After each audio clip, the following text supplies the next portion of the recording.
Damn. What the hell?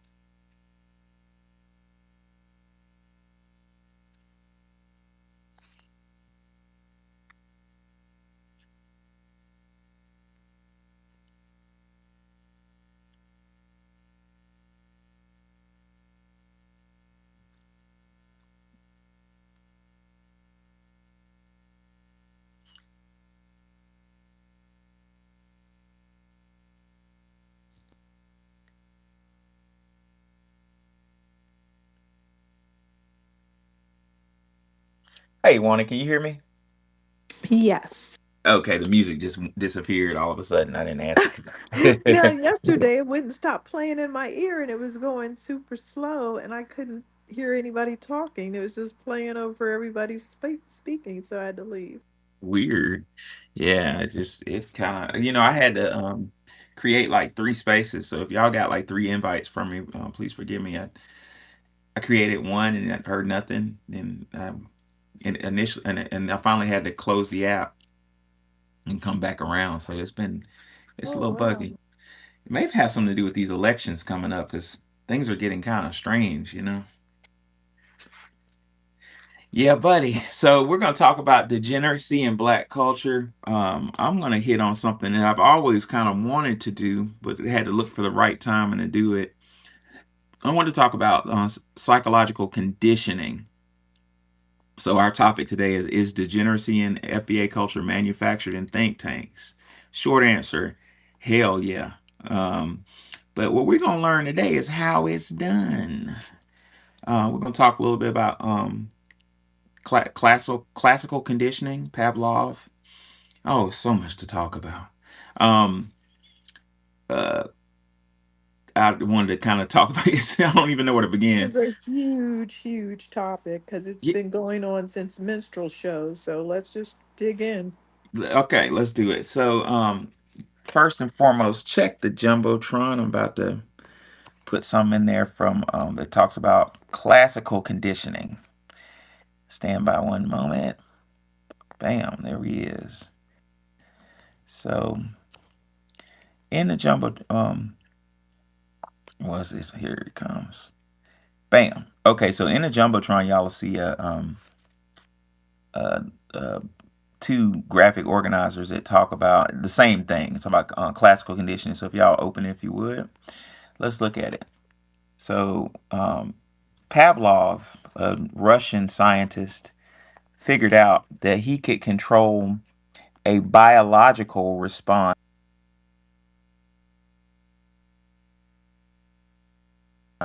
He did it with a dog. So what he did was, if you look at the jumbotron, is he gave a dog some food, and the dog ate the food. Then he kind of starved the dog a little bit, didn't give it food, and then he hit a bell, ding, and gave the dog food. Over time, he kept hitting this bell and giving the dog food, and once the dog was conditioned to associate the bell with food, when Pavlov hit the bell, the dog's mouth would start salivating, and the dog like would mentally associate that bell with food. So basically, the dog could taste food by that bell being hit. So that sounds very simple and rudimentary, but it's powerful because in essence, what Pavlov did on a very small level was used a outside um, uh, response to oh, Nikki, I love the picture. I love it. Love your new picture. Pavlov used an outside stimuli response to control a physical action on a small level. So let's look at that. That bell is no different than having a switch on your cell phone where you turn your cell phone on and turn it off. There was a movie, I didn't really care for the movie. It was powerful though, years ago, called Get Out. Get Out talked about classical conditioning on its deeper levels. Like if you really get inside somebody's head and deal with some type of trauma, you can control the fuck out of them. So let's look at this. Trauma has to be introduced first. Wani says trauma bonding, like they're trauma bonding. Yeah, trauma creates some type of situation where you can be programmed. Anybody who served in the military or went through basic training or officer training, OCS, knows that you get traumatized. You know what I'm saying? They traumatize you to reprogram you. This is well known. Well, the system utilizes this trauma done to foundational Black Americans to classically condition us. So, with that being said, um, one of my students was listening to a new rapper in Atlanta named Baby Kia. Now I love my trap music, but and maybe all of us are too old to know who Baby Kia is. But Baby Kia, his thing is outright violence. But before Baby Kia's song come on, ding ding ding, there's like a bell, and I'm like, oh shit, there goes classical conditioning. They're classically conditioning these kids to fight. When I was in college years ago, almost 20 years ago, can y'all believe that? There was a song by Dirty that they had one hit. That was the name of the group, Dirty. And the song said, I'm going to go outside, pop the trunk, and walk up in the club with the sawed off pump and make everybody hit the goddamn floor. And I would be in the club with a drink or a woman or two, enjoying myself. It was that type of club back in Montgomery, Alabama, kind of like a players like type of thing, real chill vibe, called Top Flight. Doesn't exist anymore because a rapper got killed outside about 5 years ago, 6 years ago. But at Top Flight, it was just kind of like a get you a lady or two and chill. It was that type of vibe. It wasn't no gangster shit. But I started to notice that every time they would play dirty, the alphas and the kappas get to fighting, the Qs get to fighting, or just men off the street get to shooting. And I said to myself, is there a relationship between dirty, go outside, pop the trunk, and walk up in the club with the sawed-off pump? Oh, this song has conditioned people to it's time to fight. Let's do it. And since then, even though I didn't back then, I didn't know what that meant. I didn't know anything about classical conditioning, but I just knew it was something to Dirty Song. I knew that was related in some type of way. Um, Given that fact, I kind of stuck with me. But later on, after my graduate program in educational psychology, I knew that we're being controlled by outside stimuli. In another space, earlier, I think it was Denmark space, somebody was mentioning the baby boomers and how the moment somebody, the Democratic Party or any party mentions, civil right, or maybe Tariq was saying this too last night, but they mentioned Bull Connor or something. There goes your trauma. It's conditioning you to do what? Oh Lord, we need to get up and march. Ladies and gentlemen, the purpose of this space is to let y'all know that we are being controlled, like by remote control. And the way you fight classical conditioning is you know about it. But I digress. What are your thoughts, Wani? Is It's degeneracy in always, FBA culture? I was going to Go say ahead. that's always the cure, just knowing that someone is trying to do this to you. Because what really hurts is when our own people believe all of these things that that white boy was saying in the room, that we didn't invent anything, and that I even saw some African woman say that her teacher said the Egyptians were white and we just have to accept that they're white. Whatever. um Basically, we definitely know that there has been a propaganda campaign against us from the beginning. They have to have the propaganda campaign in order to justify the slavery, in order to continue to justify the racism. So those go hand in hand, because if they don't have propaganda, if they don't keep saying you're committing all the crimes and you're a bunch of baby daddies, then how are they going to explain them being racist? That they're basing the racism off of this false pretense that they continue to manufacture. And that guy in the room that was Italian, of all people to talk about crime, these people were dumping bodies with cement boots on them in the East River. People couldn't even fish. People were told don't eat the fish because the fish are chewing on corpses. I don't want to get gruesome, but they were making everyone into cannibals that was eating fish from the East River. And that's just the way it is. They have pits of bodies to their name, and I judge groups of people by the pits of bodies that they create. And that's just the way it is. We don't have pits of bodies. We have skirmishes and low level local fights between gang members. We don't create pits of bodies. We don't have organized crime. We should. That's how these people got ahead. When my Right. grandmother ran into Italian immigrants and peasants, she said that they were using their children as farm hands, wanting them to shoe horses, and she had to force them to put their children in school because they refused to be educated. And she was a black educator, but she still had some duties that had her talking to people in the local area about making sure everybody was in school. They didn't care if their child was illiterate, shoeing horses, and never going to school. They didn't prioritize education, and that's why that character Fonzie was created, because they never did prioritize it. So they're ignorant, and they love to be ignorant. They're violent. They created pits of bodies here. They caused gangs to be formed to defend themselves from them. And then they sit back after they've made money, billions of dollars in prostitution, murder for hire, and everything else, and point the finger at us and say that we're degenerate. And we are on the lower rank levels of crime compared to everybody. And I'm going to go over the other people's crimes. Go ahead, Linda. Go ahead, Yeah, Midwest. I just had to say I was there listening to you talk, Wani, in Tariq's face, and I was gonna tell Tariq because that guy kept saying stuff. It's a dude named Gene Borello, and he's trying to say, well, the mafia was big in the past. Gene Borello is between our age, professor my age, right? This dude was a young enforcer for the mob. He just got out of prison maybe 6, 8 years ago. They're giving this guy all types of movie deals, TV show deals.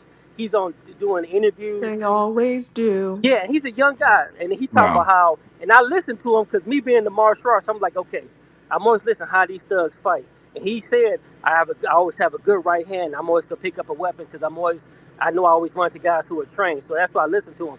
But I'm saying they always do all this stuff. He's making millions of dollars of a TV shows, all, and then like his interviews are like $1,500 a pop. That's how much he charges, unless he knows you. And he talks about how we tried to kill his best friend. He talked about stuff with his best friend the mob made him do. The only reason he didn't stay with the mob after he gave the code of America is because his man wouldn't pay for an attorney. That's the only reason why, and he admits it. And he talks about how the federal judge even let him out because they like him. The FBI was all on him. But the judge was like, no, he's trying to change his life around, even though he's admitting all this shit. Like he's on a DJ Vlad interview and different interviews. He's admitting all this stuff like he's Mob James and whatnot, and no one's looking at him. And he's even said, well, white people don't consider me white. We're a little different. I just had to say that. Thank you. I appreciate it. I remember watching those crime stories, but what I couldn't understand was the judge basically giving Ted Bundy oral sex during the trial. The man was in love with Ted Bundy, loved him. I thought they were going to go on a date. Okay. He kept saying, "Oh, partner, I wish you would have gone another direction. I would have loved to have you." The guy wasn't that smart. He called him handsome. They these Wow. men would not stop calling Ted Bundy handsome. You couldn't stop them. They were saying it way more than the women. So they were in love with this man. They thought he was handsome. They said he was brilliant, and he wasn't. He looked like a raging, murdering lunatic defending himself. Yeah, lunatic was written all over Yeah, his I mean, the face. guy's eyes are bugged out like I don't know what. And yet, this judge and other men, I can't count the amounts of men that I heard say this guy was good looking. They Mm-mm. love criminals. Yeah, because it's innate in their group. That's the culture that was bred during the Young Dryas. Like just Now, I know it's most, not go sorry, ahead. I know most of us No, go ahead. are too young, and even I was too young to know this, but The mafia had been going on since they immigrated over here, the first wave, early 1900s. And our law enforcement kept telling everybody this was a national joke that, oh, there's no organized crime, a guy's doing something. They had pictures of this guy doing something. I think he was dressed up like a woman. He refused to move. And not only that, not only did they have the goods on him, but everybody was scared. They were literally scared. So they were just taking payoffs. They're all criminals. The mob are criminals, and the people that refuse to act on their criminality are criminals. Yeah, they mostly just killed each other, but they did cause a lot of violence in those areas that they lived in, and they made us create mobs and gangs to combat them, just to hold territory, just to be normal. We had to create gangs to deal with them. So yeah, they're crooked on all sides. The law enforcement is in love with them, and they just keep complimenting them, calling them handsome. And I mean, there's nothing we can do about it. That's just their mentality. They did that with those depressionary gangsters, Ma Barker, Bonnie and Clyde. They have movies about these people. These people were going into banks, machine gunning people. Okay. They Right. weren't exactly going in there with cute outfits on, going, hey, give me your money. They were dressed nice. Yeah. But they were murdering people. They weren't even giving people a chance to give them the money. So these are not people, these are not sympathetic characters, in my opinion. So we're really getting on something very important. The question is, why is degeneracy manufactured in the black community? Well, Wani just told you why. She told you why. The reason why is because European or quote unquote white culture is ultra violent from its inception. And in order to keep the persona of innocence, they need a scapegoat. Isabel Wilkerson says scapegoating, as it's currently practiced, Perea wrote, means finding the one or ones who cannot be identified with the evil or wrongdoing, blamed for it, and cast out of the community in order to leave the remaining members with a feeling of guiltlessness atoned. So we've been scapegoated. And that scapegoating, which was practiced by a certain group of people, let's leave that right there, would by itself wouldn't work. But let me tell you, this 1-2 combo punch we've been dealing with mentally, which was created in think tanks, is scapegoating plus these crooked ass pastors using a manipulated King James version of the Bible that tells us what? To turn the other cheek. Just ignore it. So you got a real filthy 1-2 punch of being scapegoated, being sacrificed, and then going to the place where you're supposed to get refuge and learning, and the pastor saying, just pray about it. Turn the other cheek when nobody else is turning the other cheek. People are dealing with their goddamn problems because that's what you're supposed to do. If God didn't want you to think, he wouldn't have gave you a brain. But I digress. Anyway, I noticed that he said, and like I was so livid because there were so many things that needed to be addressed. First of all, he said, look at the Asians. Well, okay, I will. Have you seen Flushing lately? There were Asian women laying on mattresses. Okay, what is this new kind of prostitution? Yeah, we get it. You have sex. Out in the open Yeah, and on on mattress. the Weird. sidewalk. They have them in Africa. I mean, sorry, African women in Europe are in the woods laying on mattresses, and Asian women are in Flushing, New York, with mattresses on the sidewalk, laying on it, making poses and That's stuff. not cool. And okay, so they don't get the propaganda. Our women are not doing that. Is there a place here in America where you can go have sex with an 18-month-old black American toddler and it's a known club like in Bangkok, Thailand? No. Is there a place like that? Well, it's all over the dark web. It's all over these men that go over there and get busted. But they have clubs where you can go have sex with an 18-month-old. They've been doing this for years. They are the beginning of sex tourism. That's where I first heard about it. People going somewhere to have some kind of weird sex. Now they've upped the ante recently, I understand, where they're allowing you to murder a child on a video Jeez. so Oh you my can, God. enjoy it at home for the rest of your life. This is what they're offering. This is their culture. And I will say they have quite a long time of doing things in a sexual manner, institutionalized sexual activity. That means not just some random person doing it, but it's in their culture to do it. And I'm going to read off some of the things in the Asian cultures just to let you know this is not just me throwing them under the bus or bashing them, but you're not going to come from my culture when we don't have clubs where you can kill infants. We don't have uh we don't have any kind of clubs where people come from all over the world to rape our children. So don't ever talk about my culture when you're producing something like that. And I'm going to get the names and I'm going to run down what's going on in their whole community and what they're doing here because it's leaked it over here where they just think they can give people hand jobs in every massage parlor around the country. They have those massage parlors everywhere around the world. That's all they are is jack off professionals. I don't want to hear anything about Black American women while that's going on. Oh yeah. So now you see the need to there is a huge need to manufacture degeneracy in the black culture to throw off to serve as a decoy away from a lot of these other cultures, because if we were forced to look at these other cultures, we would see them for who they really are. Who used to talk about that a lot was our brother James Baldwin. James Baldwin would always say the innocence is the crime.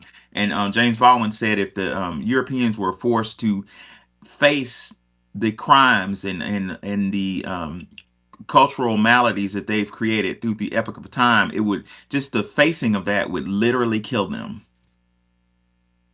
It would destroy them. Now, I think most of us understand who the geisha girls are. They walk around in traditional clothes in Japan, and they look cute. It's a cute culture. They do tea ceremonies and whatnot. Very, very delicate.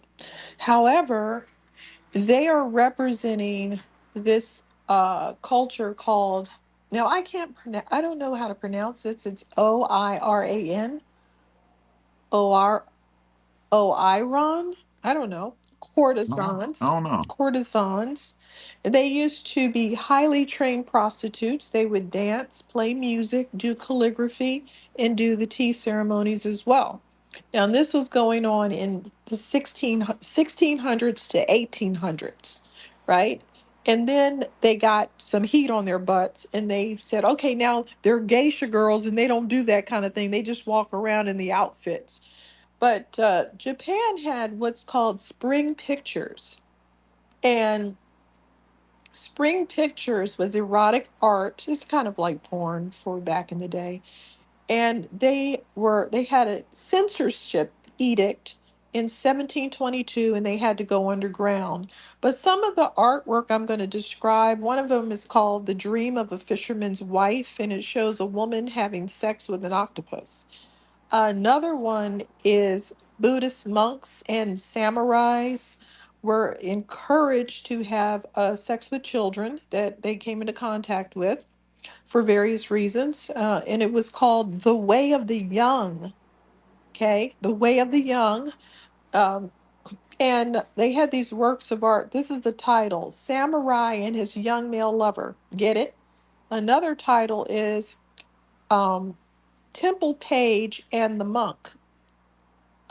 Page is like someone who goes back, Um, and another one is called O Magata and an older male. This was a pupil at this school who was being forced to have sex, forced into this. pederastic relationships. And the way that they would get them in school is they'd go to school innocently. These are innocent boys now. They'd go to school innocently, and then someone would start beating them up just for no reason. Like, I'm just going to bully you. And then they would ask a monk or a teacher for help. And the teacher would say, well, I'll help you if you will, wink, wink, wink. And it was a good cop, bad cop scam. That exactly what I was saying earlier. First, you heard what Wani just said. First, they introduce trauma. Then you can condition them. Carry on, Wani. So, that just goes to show you the deep levels since the 1600s, and of course before that, where these people have carried out very crude sex acts and still continue to do so, but it's right in your face. And everybody just makes a joke about it. Oh, love you a long time, and makes jokes about it. But then has this harsh attitude toward Black Americans. It's like, well, where is that coming from? Because Black American women are not turning any more tricks than Mexican women and white women on those same corners. And they certainly don't have jack off centers all over the whole damn world. And they certainly don't have any kind of clubs where you can go and rape little kids. They're certainly not doing all that. These people have made a whole career out of abusing children, and yet they just sit there and look demure, like, I'm not doing anything. I'm an innocent Asian lady. Yeah, that's I'm their going. culture. Yeah, it is. Just the whole attitude, even during the civil rights, they just have a whole attitude of doing that, where all the heat is on us, and they're getting the benefits of not getting slapped up beside their heads. And they never said thank you. They just took the benefit and acted like it wasn't affecting them, but it was. They were being put on the end of ropes and torn the hell up over here in the West. And someone had to speak up for it, and it was Frederick Douglass who spoke up. And next, I'm going to go to speak about the Indian culture in their sex activities. I'm going to take an intermission. Go ahead. Yeah, I was like, go ahead, Wani, get them. But I love it, Wani. So, back to the topic. Is degeneracy and FBA culture manufacturing and think tanks? Yes, for the reason that Wani's been bringing up. Some of the cultures we're dealing with in the United States of America are so debaucherous, they're so filthy that they need a scapegoat. They picked us to be the scapegoat, based off of a lot of different reasons. But as I tell my students in when I taught American history, America is the old, and this is my idea, this comes from Dr. Claude Anderson. America is the old royalist system with kings, queens running the show. Then you have the nobles under them, right? The ladies, the dukes, the earls, that type of thing.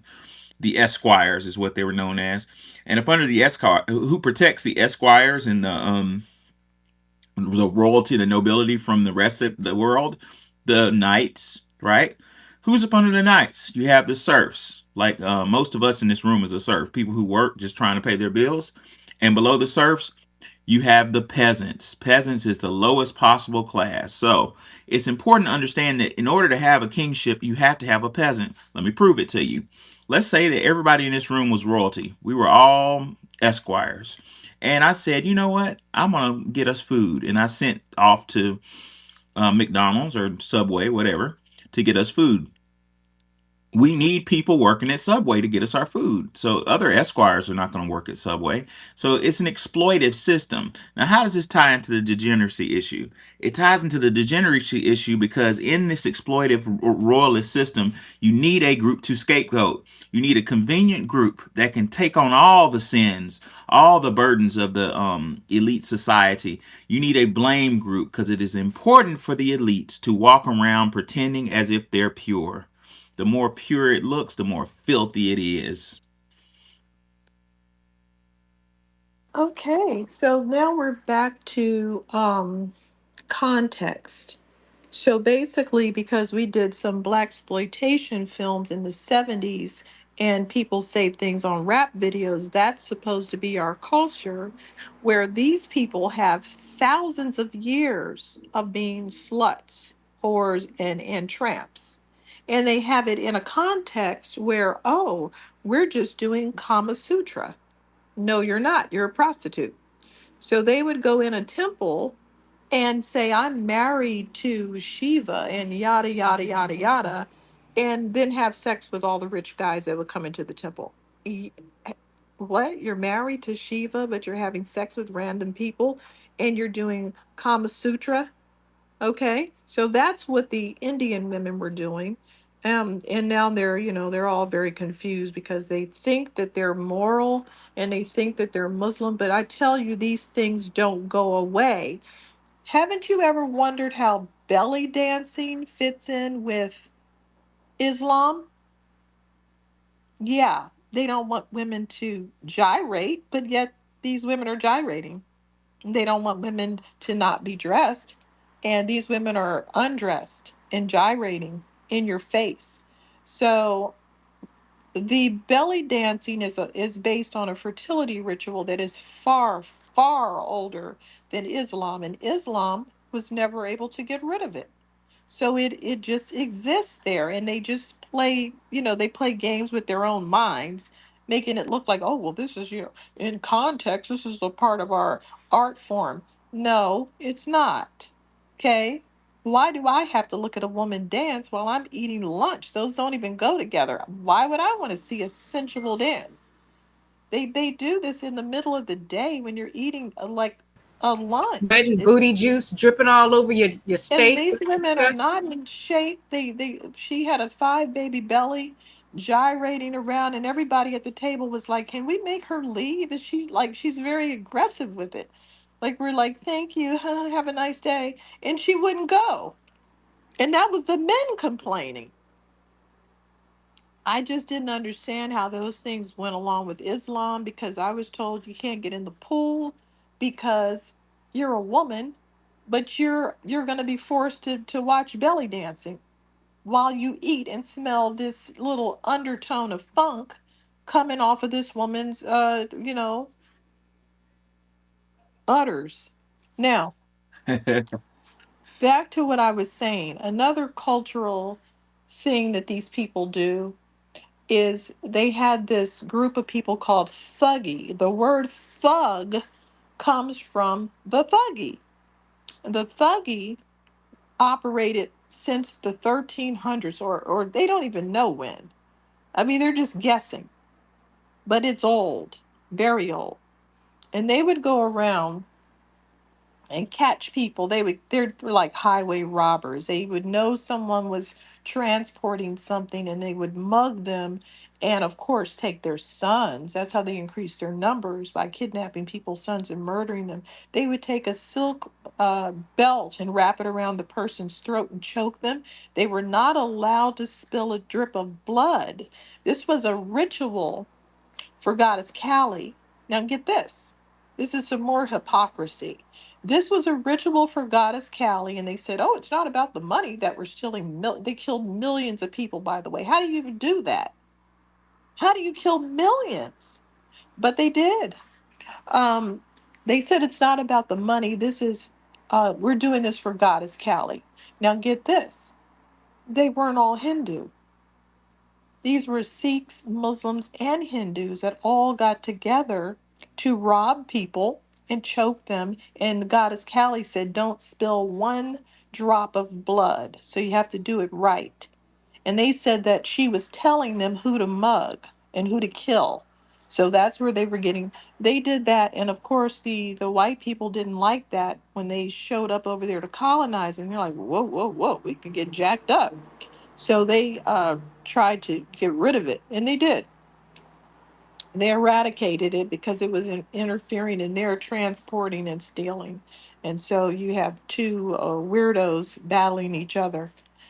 Okay, I'm going to take a break in between further bashing.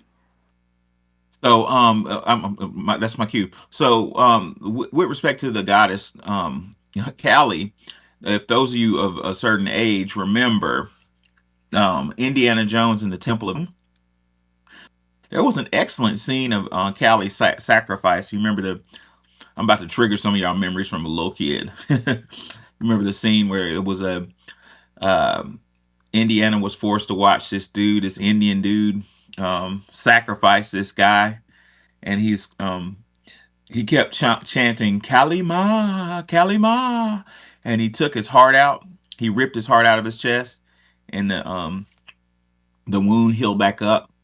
That was the goddess Kali. So I mean, we're dealing with all these types of people that we don't really understand. You know what I'm saying? Um, inviting them into our leadership. So that kind of concerns me with respect to that. So we kind of talked about classical conditioning. I wanted to kind of show how classical conditioning operates on another level. In another space earlier, we were referring to the Central Park Five, and somebody in the another space asked me, "Was that a form of classical conditioning?" I was like, "Yes, classical conditioning does not have to be a bell. It does not have to be a sound, although sounds are useful. Um, it can be an image. So the news It can also be apparatus a used, series of events that happen kind of similar every time, too. yes, yes. Well, give me. I agree with you, but I'm curious. Give me an example of that. Let's just say, just like with a dog, like if the dog sees you getting up at a certain time, making your coffee, getting your jacket off, and go getting your Yes. keys near the Mm. door, and he knows it's time to go for a walk. Yep. Go ahead. Yeah, a sequence. This is complicated as hell.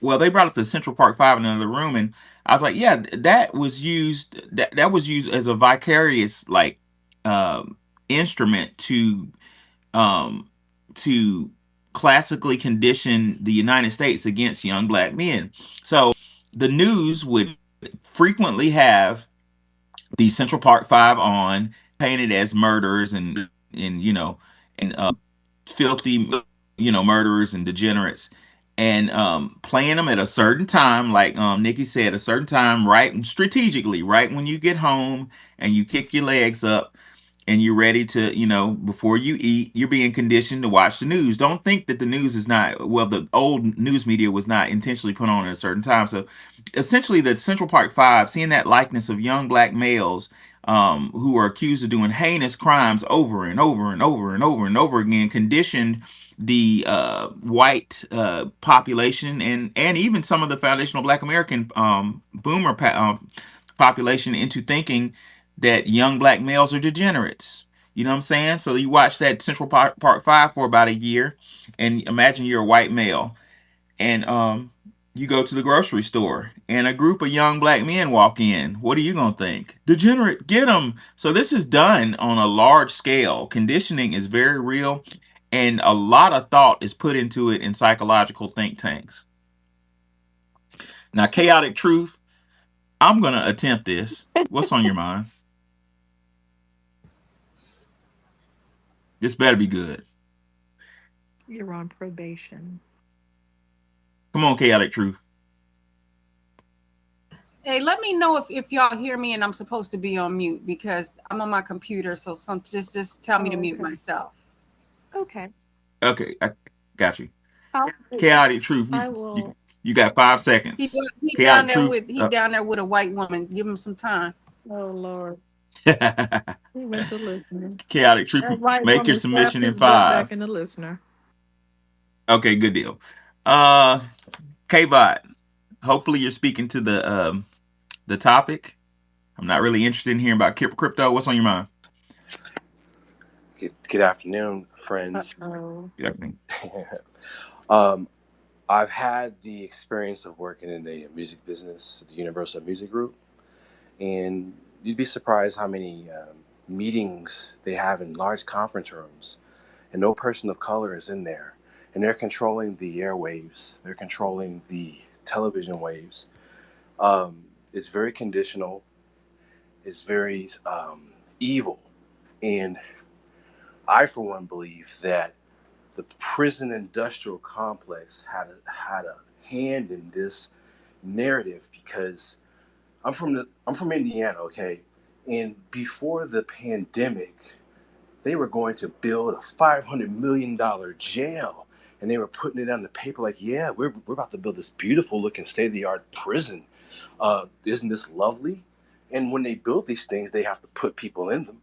So it's all a part of this capitalistic, sick, twisted system with the CCC, and like you said, with the narratives of uh, the media pushing these narratives out there, and it satisfies people's uh, racism and narratives to see these things. And I, for one, believe any images of brothers with guns should be censored from all social media, because you can censor sexual things. You know, you have to go to Pornhub or some type of porn site to see sex. And I think the same thing should happen to weapons like guns on any platform: YouTube, Instagram, TikTok. There should not be any young brothers pointing the gun at the phone. I land my plane. Thank you so much for letting me speak. Yes, sir, and that's so true. All right, that's another example of classical conditioning. Like, you take a rapper who has a lot of girls. That image right there, young man wants. That's most young men's dreams, at least in the FBA community, is to have a female. And what do they have? They're conditioned to have a gun in their hand. My students used to call them a blicky with a sticky. That's a gun with a extended magazine. And you got to get your blicky. I had certain students. Some of my females would go get a blicky with a sticky. That because they're conditioned to think that's part of the culture without even understanding how to use that weapon or the repercussions that come behind it. Another thing I like that the gentleman brought up was the prison industrial complex. The prison industrial complex was thought out years ahead of time, and there's evidence to show that the Biden administration was involved in its implementation. According to Professor Chris Hedges, Joe Biden used to be called Senator Credit Card. Joe Biden was a senator for a long time. And anyway, long story short, that the whole ideology of the prison industrial complex was thought out well in advance. They were going to build private prisons and create a manufactured culture of classical and operant conditioning to condition the uh, the targeted groups to fill those prisons. It's like I could draw like a chart, like a business model of this. Build the prisons, and like the gentleman said, in certain neighborhoods, these neighborhoods rely exclusively. The economy of these neighborhoods rely exclusively upon private prisons, which is fucked up if you sit and think about it. Why is this neighborhood depending on? You got security guards working there. You got people. You got the food staff. You got admin staff. You got wardens. That's a huge economy. So there is a need. There is an economic need to lock people up, which a lot of scholars, including myself, argue creates a need to create conditions in which children are being locked up. What am I saying? Music. I have a lawyer friend who's a entertainment attorney in one of the places he practices in Atlanta, and he was telling me that he looked at, I'm not going to say the rapper because y'all all know the rapper's real famous. He looked over this dude's contract, multi-million dollar contract, and in this rapper's contract he had condition precedents that says you have to use the word bitch, you have to use the word nigga. Like, this rapper was being programmed. I mean, was being the conditions of his contract meant that he needed to program young men to say and do things that were going to help them feed the prison industrial complex. Why is that legal? And why does nobody talk about it? A lot of the situations we're in today, ladies and gentlemen, I'll land on this, is due to cultural conditioning that's manufactured in these fucking think tanks. My any question to y'all is, where are think tanks? Do we have any? We need them. This is going to have to do for now, just to get people thinking and understanding. Part of it is being vaccinated, is to know that it's happening so that you can defend against it and not be a victim of it. But I wanted to get back to this temple, just to let you know. On the face of it, Kama Sutra and Tantric and all those things are fine with your significant other. There's nothing wrong with sex. It's a natural part of being a human. However, I do have a problem with someone carving scenes in stone of having sex with animals and everything else. This is in stone forever. And this was dedicated to the deity Shiva. And again, these people are always acting like they're high and mighty. Hinduism set up a caste system that puts people down. Okay? It's just it has nothing to do with the way America was supposed to be set up. And they still have it in their heads. They're never going to let that go. This has been going on for thousands of years. They're never going to not be Hindu in their heads. They're always going to have that caste system in their minds. And they're always going to be hypocrites because while they're saying all these things and they're saying who's not good enough, they also have these scenes of them having sex all over these stone temples. They still have that prostitute culture, just like the rest of them, and they still have their noses up in the air for nothing. They have horrible backgrounds on everything that I just said: crime, raping their women. They raped a 7-year old girl in a temple. And you know what happened? Okay. If that's not bad enough to take a 7-year old girl, rape her in a temple, drugged over several days, multiple police officers, that's not bad enough. This little girl was out, she was a shepherdess. It doesn't get any more innocent than what she was doing. She was just gathering the animals for her people. That was her little job. Gather the animals back. It's time to get, bring all the animals home from the forest. Well, it didn't work out because she got brutally attacked and murdered. And when her family wanted justice, you know what happened? A lot of Hindu people came out and protested against the family getting justice. They are below, below, below, below, below. It doesn't get any worse. This little girl is not some random thing, it's a normal behavior. That is why they were saying, hey, why are you putting our men in jail? Why are you putting our police officer men in jail? They didn't do anything wrong. She doesn't have the right to live. If they want to have fun with her and drug her and she's 7 years old and she got caught up, tough luck. That's who we're dealing with. That's who's saying we're degenerate. Go look it up. Yeah. I was, as you say that, I was thinking about the system, as we identified earlier, and I picked up Chris Hedges' book, a book everybody should get, called America: The Farewell Tour. And he says several things, but along the lines of conditioning, he brings up casinos. Like, what we're arguing in this space is degeneracy, and FBA culture is manufactured in think tanks. Well, so is corporate profit in a casino. Chris Hedges says the he says casinos are open 24 hours a day. Once you're inside, the owners don't want reminders of the world outside.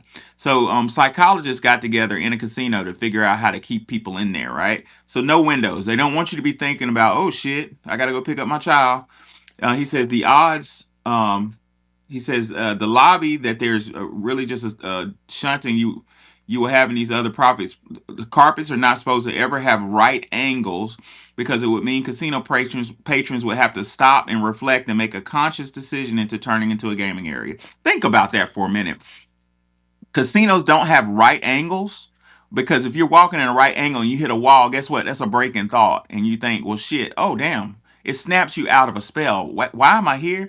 Oh, Lord, I got bills to pay next month. So, why am I bringing up casinos? I'm bringing up casinos because if this much amount of thought is put into a casino, do y'all think that this amount of thought is not put into controlling FBAs? I was in the Department of Educational Psychology at one of the best colleges for psychology and education on the planet, and I think I've told y'all this before, but I was submitting my program. And we had to do graduate school is all about projects. So I submitted my project. We had to design a school, which is something I'd like to do one day.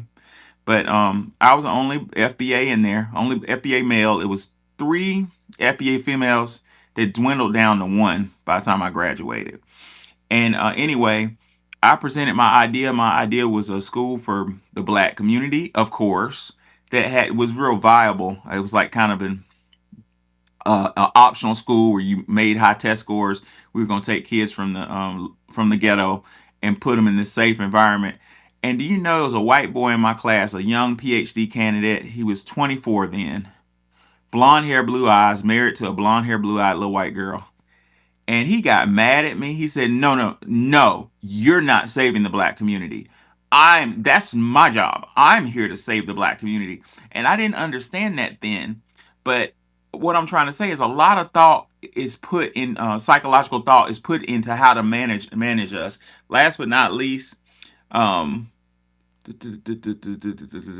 I don't see it, but I want to let y'all know that in casinos, I'm paraphrasing. I don't see the quote. I didn't highlight it, but in casinos, they dim the lights down to mimic the lighting you see when you're inside your mother's womb. No shit. So, and why do they do that?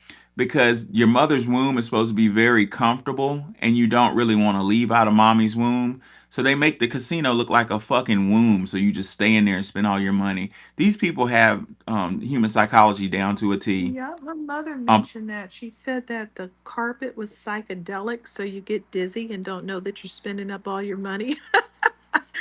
wow. And she, I have never gone because it's like I don't want anything over there. I don't want a buffet. I don't want to gamble. They don't have things I like.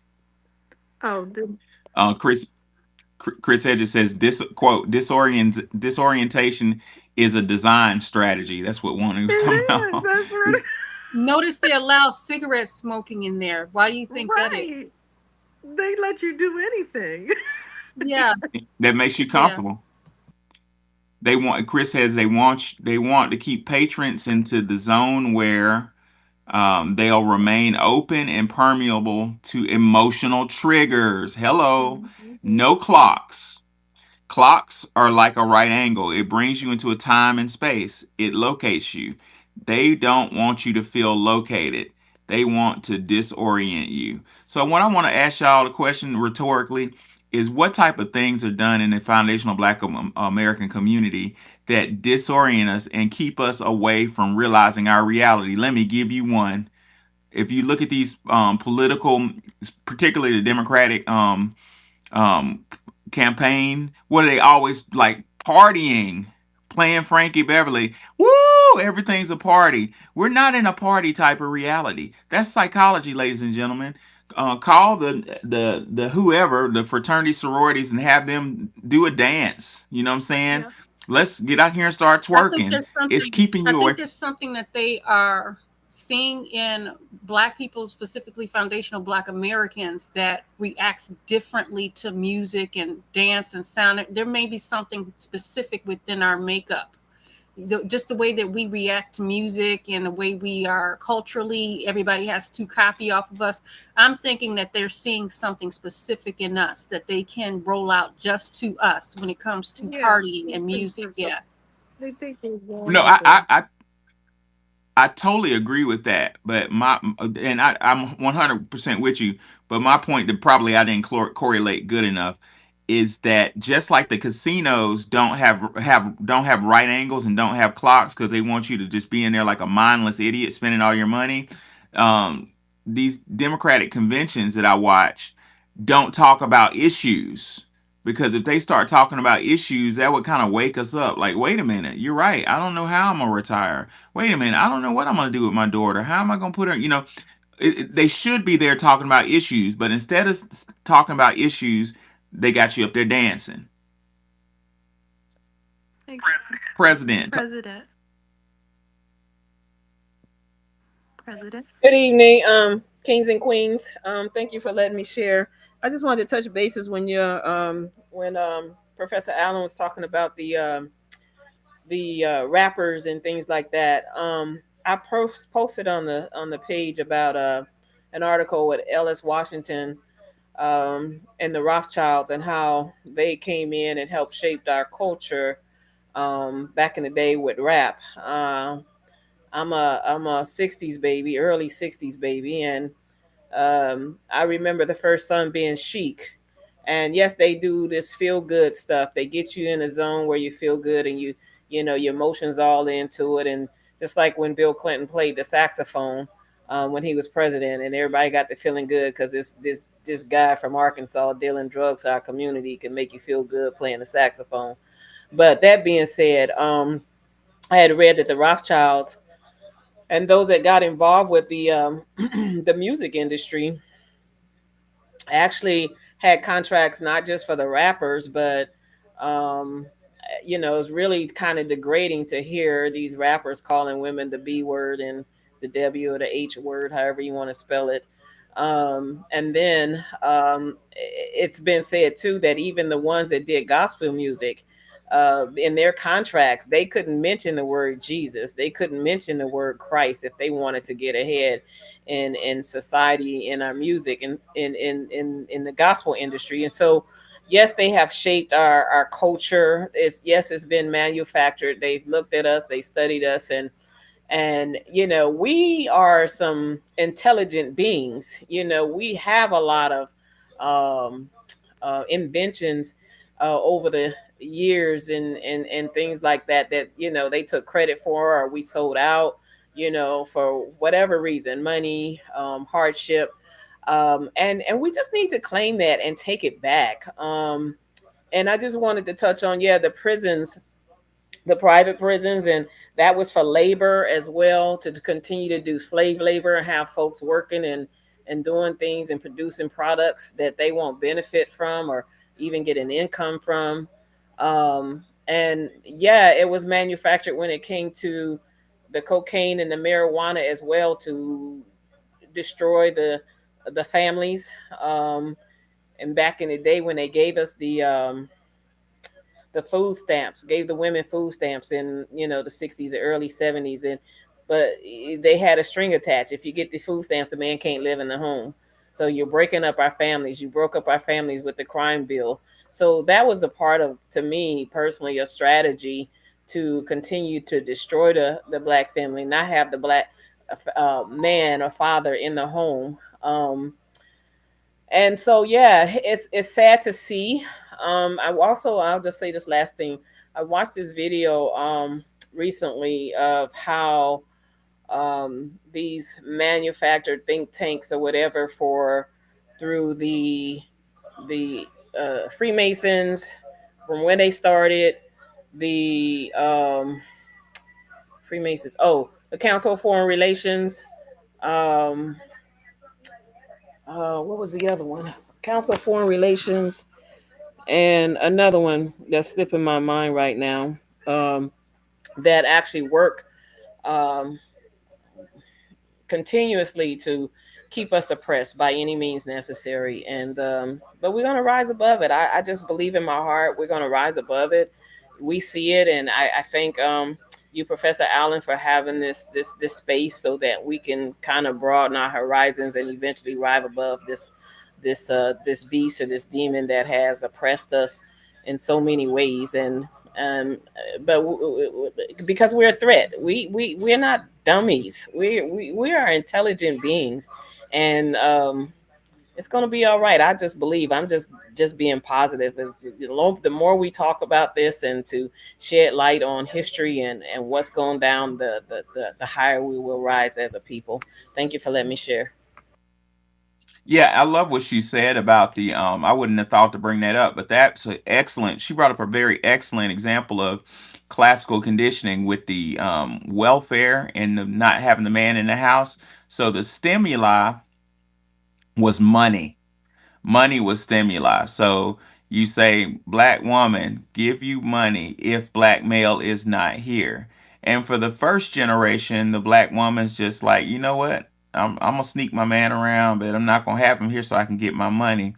But check this out. The little girl that grows up in that household just associates man with but bad. So that second and third generation hates men and don't know why.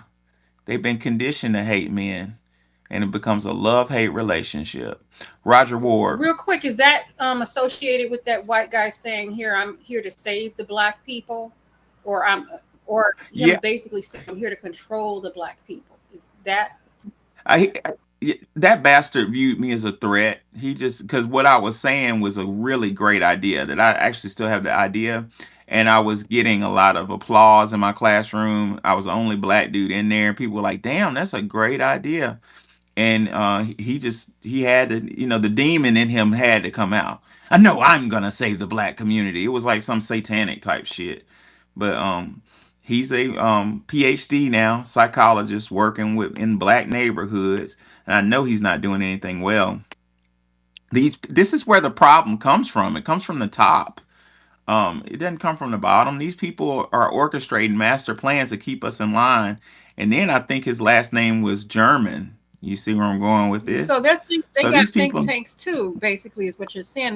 They have all these private think tanks while we sit on Twitter telling everybody our business. yep, yep, exactly, yep. And but here goes the thing, Nikki. They're putting so much effort into controlling us. They know who we are. We're the only group that don't know who we are. It's something very, and I'm call myself a scholar, and I'm not 100% sure who we are. So I'm part of the ignorance too. But there's using logical deduction. There's so much work across the board trying to control us and manipulate us and get our attention that it's starting to get my attention as to wondering who are we really? Because you don't want the attention of a low life. No, no, no. You don't want to control, a nobody. I'm wondering who we really are. Roger Ward. Hey, good evening, Professor Allen. Hey, Hey, Nikki. Hey, Wani. Um, just wanted to answer the question of the room: is degeneracy in FBA culture manufactured in think tanks? I think so, and I think that's very evident in the mainstream media because when you look at like mainstream television shows or just anything that we can see on a phone or a TV, most of the time, not all the time, but most of the time our image is portrayed as, especially for black men, FBA men, weak, beta, LGBT, and there's nothing wrong with LGBT, nothing wrong with the lifestyle. It's just that's just what I'm seeing a lot of. I don't see a lot of um, masculine alpha males, in the mainstream media when it comes to us. But I think the solution to it is just to prioritize our ethnic image and to just really take pride in our appearance. I know for a fact, like myself, I used to hate dressing up formally, like wearing suits or button ups or anything. I just always felt uncomfortable until I started watching Kevin Samuels. And, people can say what they want about Kevin, but um, him always talking about prioritizing image and how, appearance is everything.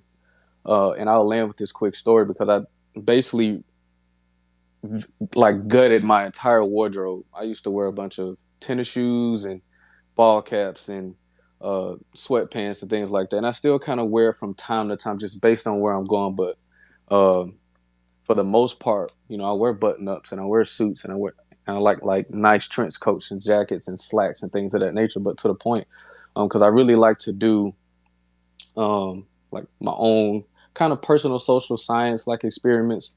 So I'll land after this story, but I went to a car dealership dressed regular t-shirt, shorts, and some tennis shoes. And the response that I got from the people that were in the building was just regular, like they just treated me like a regular person. But what I noticed was the person that was selling me a car, was kind of gearing me towards a certain style of car. Like he would keep me away from the luxury, right? Like he would just want me to shop around for like the regular cars, which is fine. But I, I went back like a week or two later, dressed in a three-piece suit, um, from head to toe, just dapper down. And I don't think that they noticed that it was me because, of course, I had my haircut, like I said, three-piece suit, the whole ordeal. And like when I walked in, maybe 4 or 5 people were trying to get me to, like use them for a commission or whatever. Like 3 or 4 people were trying to get me to, buy a car instead of just one person that I had to go seek out when I first went in just 2 weeks ago. So I could see the luxury cars this time. They would call me Mr. Ward instead of Roger. The response I got was just so different. And that's when it clicked. I was like, wow, like if we were to prioritize our image and just really put an emphasis on how we leave our house, because when we leave our house, that's media, like whether we like it or not. Just going to the grocery store, just handling everyday business, how we leave the house is media, and how we present ourselves to the world is media. So, a light bulb kind of went off, and I was like, wow, if I not necessarily put on a three-piece suit everywhere I go, but if I just prioritize how I look and my image and how I, present myself to the world, I can get better results. So I'll land with that. Yes, and I like that you brought that up, young man. Or shit, hell, you probably my age. I'm just used to saying young man, my student. But because I love that Brother Ward brought that up because the black male likeness with respect to clothing has been uh, classically conditioned to look a certain way. And somebody brought to my attention, blew my motherfucking mind, that pants hanging off your ass is called what? Sagging, right? Spell sagging backwards. Yep, niggas. Gotcha. Coach, talk to us. Thanks for that story, Roger. That's one of the things I like about Nation of Islam. They turn out a good product. They encourage people to eat well and dress well, and it does. Clothes make the man. When they said clothes make the man, but unfortunately, that hippie movement and that casual Friday movement, and the women complaining about those complicated beehive hairdos, everything just went to hell after that. That's all I remember. It was a blur after that. Yeah, and clothes kind of affect the way you behave too, Yep. and it's a weird psychology to that. And our ladies, man, dressing ladies, y'all have to understand how fucking confusing that is to a young man, what I'm saying, going to the club and seeing a girl dressed like showing a lot of stuff. But that means let me talk to you. And from what I hear from my young men now, they say, man, I try to talk to a girl that dressed like a certain type of way, and she's offended that I'm talking to her. These young people live in a confusing world.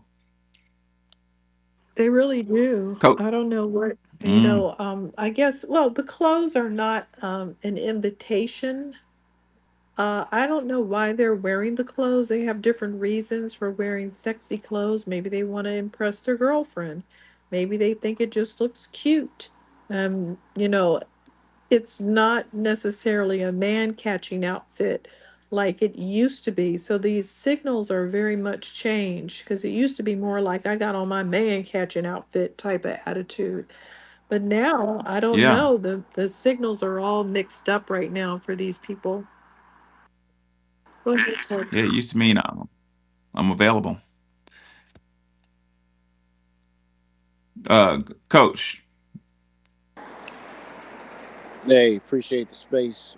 Once again, y'all always cooking with Crisco in here. Uh, it's drawing more and more of our people in these spaces as I engage our people, work my 10 block radius in my neighborhood, uh, be in the audience playing y'all Bluetooth speaker. Uh, Shout out to you and others of our family tree lineage. I'm doing a deep dive on meritorious manumission so far based on my historical empirical evidence. I don't know how it originated, but before it became law, it was in our culture. And by us recognizing that and verbalizing it, uh, whether verbally or in print, it's definitely changed the game. That we acknowledge that. We've always acknowledged that. We've always called our people out who were anti us as a collective. It's just in our epigenetics to do it. Now that we're on specificity, I'm inspired about the hashtag Operation Delineation Desegregation of our family tree lineage separate from everybody else. And I'm glad that we are vetting who comes to the cookout, vetting who even invited you to the cookout. Like Right. this has definitely shout out to our ancestors for for choosing us to be in the space we're in right now. Our ancestors chose us, y'all. Whether you want to acknowledge it or not, I am. Because I could be doing a whole lot of other things the last 4+ years. Our ancestors chose us. I'm honored to have met uh, our family tree lineage on these spaces in person in my city. We've met a lot of us met each other in different cities and states. By us delineating and acknowledging who we are and acknowledging our culture, that our motives are pure. We don't always hit the bullseye all the time, but god damn it, we in the vicinity. Our motives are pure, y'all. Those of us of our lineage, whatever we set out to do, our fucking motives are pure. We don't always hit the bullseye.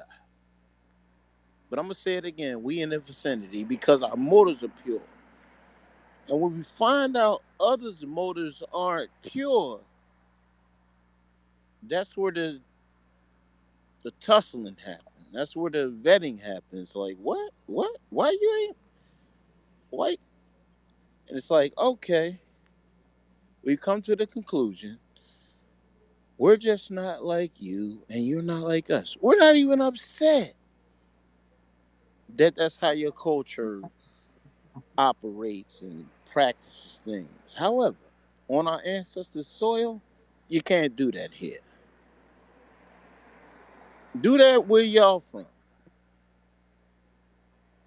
You can't do that here. If it's outside of how we move, you can't do that here. And that's causing an issue because we assume that everybody had our struggles, had our skin complexion, phenotype, wherever they was at on the planet, they was us. And that was our era. And like our brother Denmark says, we're self-correcting right now. I'll give the analogy. It's like a drug dealer does never want to see his clients and customers go to the rehab themselves. A lot of us been in rehab. We in rehab. A lot of us on our way to rehab. I love the even the contention that we have with one another in our family tree. This family business going on right now. Yeah, we gonna fuss, fight, cry, laugh. But we know our motives are pure. Some of us are gonna have to drag our family tree lineage members by their fucking head, kicking, screaming, and hollering. Don't give a shit what they talking about. You come with us. We'll Is talk that how about you it once we do? get where we at.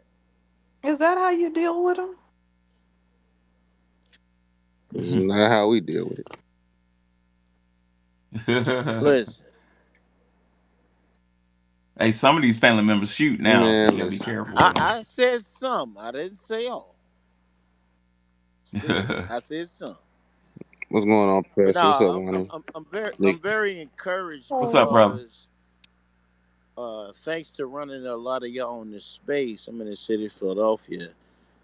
Uh, in August of 2022, I went to our ancestors' gravesite at 6 and Market Street where George Washington owned our ancestors, and they tried to cover it up. They have a memorial out there.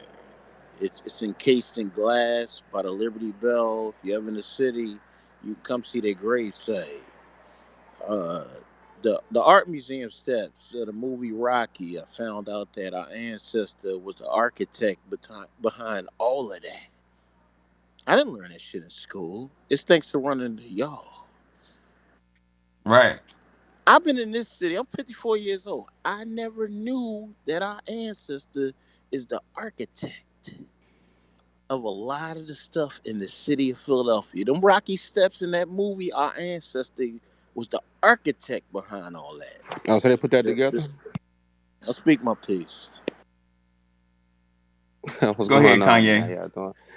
What's up, Nikki, Kwani? So my bad. Just woke up. Yo, this is a dope title. Ain't no bad Kanye. We flowing, bro. You know how we get down. Speak my piece. Go 100%. ahead, bro. Appreciate that, bro. Uh, is degeneracy in FBA culture manufacturing think tanks? Of course it is. Um, and this is why I love history. You remember the Gilded Age, Professor? So Yeah. hip hop kind of went through that in itself. You know, right after the Gilded Age came the Age of Realism. So just for context, so if somebody was sitting in Madison Square Park and they were drawing the scenery, right? If there was like a trash can knocked over, they would just kind of clean it up in the art, and they would like make it seem like everything was where it's supposed to be. Well, after a while, people just started Mm, drawing exactly how it was. Like trash cans knocked over, the trees are kind of dying. They didn't clean it up. They just drew what they saw, and that's how hip hop became. Hip hop came out, oh, hip hop, hippity hop. Then it went from broken glass in the streets everywhere. People sound like just don't care, right? Then it's like Hello, the message. exactly right. So it's like a jungle sometimes. Maybe wonder how we keep from going under. So if you go back and look at those 1980s, you start to see how New York and L.A. and different parts of the country were for Black Americans, right? And you start to see the music reflect that. mm, As Ice Cube said, that we get cocaine from Colombia, AKs from Russia. So when we talk about what's going on in the hood, we're not encouraging it. We just tell them what we see every day, right? And that rubbed them the wrong way. But again, where we see the truth, they see opportunity. Too Short was talking about how he started to make the music he make. He was talking about like he wanted to make a different type of music. And he was like, nah, they tell him he got to make the most dirtiest music ever. And then after that, they give him what he wanted. And he did it, and they did not let him redo his album. I mean, do another album unless it was something negative, right? Then you get people like Uncle Luke, where he on the microphone being very disrespectful toward the women, right? But that's their culture, not ours. And look at how hard they pushed him, the Two Live Crew, right? So they take the degeneracy from other cultures and they insert it in hip hop, right? And like unfortunate for us sometimes we are very accepting of people who look like us, despite our people telling us earlier, all skin folk ain't kin folks. So yeah, they definitely manufacture a lot of this shit because they'll take something as twisted as you saying, the police, you have a problem with the police, right? And it's not necessarily you have a problem with the just police, it's the unjust police. See, it's one thing when Ice Cube was talking about it. Going around my neck of 14 can't have it. Police think I'm brown because I'm a little teenager with a gold and pager, right? The reason why they acknowledge that is because police was snatching niggas' chains back in the day. Like the cops would take your shit. You know mm-hmm. what I'm saying? They see a little gold, steal your shit, resell it somewhere across town. So that's the type of stuff that was going on, but they didn't speak on that part. All they saw was, all they wanted to push was, oh, they're being anti-cop. Not ever asking the question, well, why are they anti-cop? See, that question was never asked. Well, well, what you're bringing up really was right on top. As I looked through "Death of the Liberal Class" by Professor Chris Hedges, he talked about music during the Vietnam era. He says, "quote The music about civil rights and the illegitimacy of the Vietnam War was everywhere. The corporate media had not yet learned that simply by not playing that music, they could severely limit the spread of ideas." So during the Vietnam War, ladies and gentlemen, and our brother Bobby Hemmett has said this a little better than that. During the Vietnam War, during that time period, the three-letter organizations were just baffled as to why the black family was healing, right? Um, well, we were healing because we had each other and we had music. We would sit down and literally listen to Marvin Gaye or Roberta Flack or whoever, and listen to that positive vibration just straight heal our soul, heal our body. Well, the corporate media figured out then also that music that was telling the truth about how fucked up the Vietnam War was hurting the Vietnam War effort. So during this time period, they learned that they could weaponize music against us. So that's kind of what we're dealing with. And Kanye, when you talked about that, you made me think about what our brother David Banner said. David Banner said that when he was in graduate school at University of Maryland, every weekend he would travel, do that short little 2 hour trip to New York City, and interview with the A&Rs from the music big labels. They loved him, and he said about a year into it, one of the A&Rs was like, "Man, look, I'm just gonna tell you straight." He said it was a Jewish guy. So I'm gonna tell you straight up, we've been told not to sign any black music that's positive. So David Banner went back to Maryland and wrote "Like a Pimp." And the moment David said he went from being homeless, living in his van, to a millionaire overnight, just because he decided to, because he had been writing music about God and about positivity. But he said, you know what, fuck it, I want some money. I'm gonna write about a pimp. And they made him a millionaire overnight. That's manufacturing of degeneracy. And the sad thing about this machine, this think tank that manufactures degeneracy, is it uses very brilliant, positive people to manufacture the degeneracy, like Well, David that's a Banner. fact. And also, you take a You look know. at, I think her name was MIA. She was talking about how they told her album was too positive to put out. And then they did the same thing with Lupe Fiasco. He talked about in an interview. He was like, Yep. he his song he called "Dumb It Down." He was talking about it. He was like, they want me to dumb it down. And then you take a look at his approach, and then versus what Jay Z said about the situation. He said, I can't help to pour off on one of them, so rap how something. It's a win-win. Well, I mean, that's a very interesting way to look at it. Versus you take a look at how Kanye West did it. Like they told him not to be too positive. He went and made a whole gospel album, but he was so big they couldn't Yep. stop it. And now, these rumors are swirling now. So, but I think it's interesting that they'll take people. And it's like the lineation must continue. You look at we've always had very sexually suggestive music because it's human nature, right? It is what it is. Right. But then you take a look at how they were doing it back then versus what they're doing now.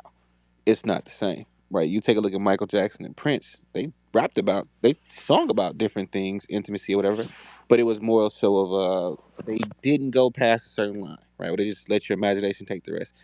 Now there's no type of imagination there. They just straight out come out and say it. And this is the R&B side of things. So it's like, okay, why are they doing this? Well, you take the singer Tank, songwriter, whatever. He talked about it. He was like, I can't sing certain songs because the labels won't let me. He said they won't let us talk about us being together. He started singing that song by what's the gay dude Sam Smith name? Stay with me. That song, right? He said I can't sing that song, but I can talk about bitches and hoes all day long. And you start to look at it.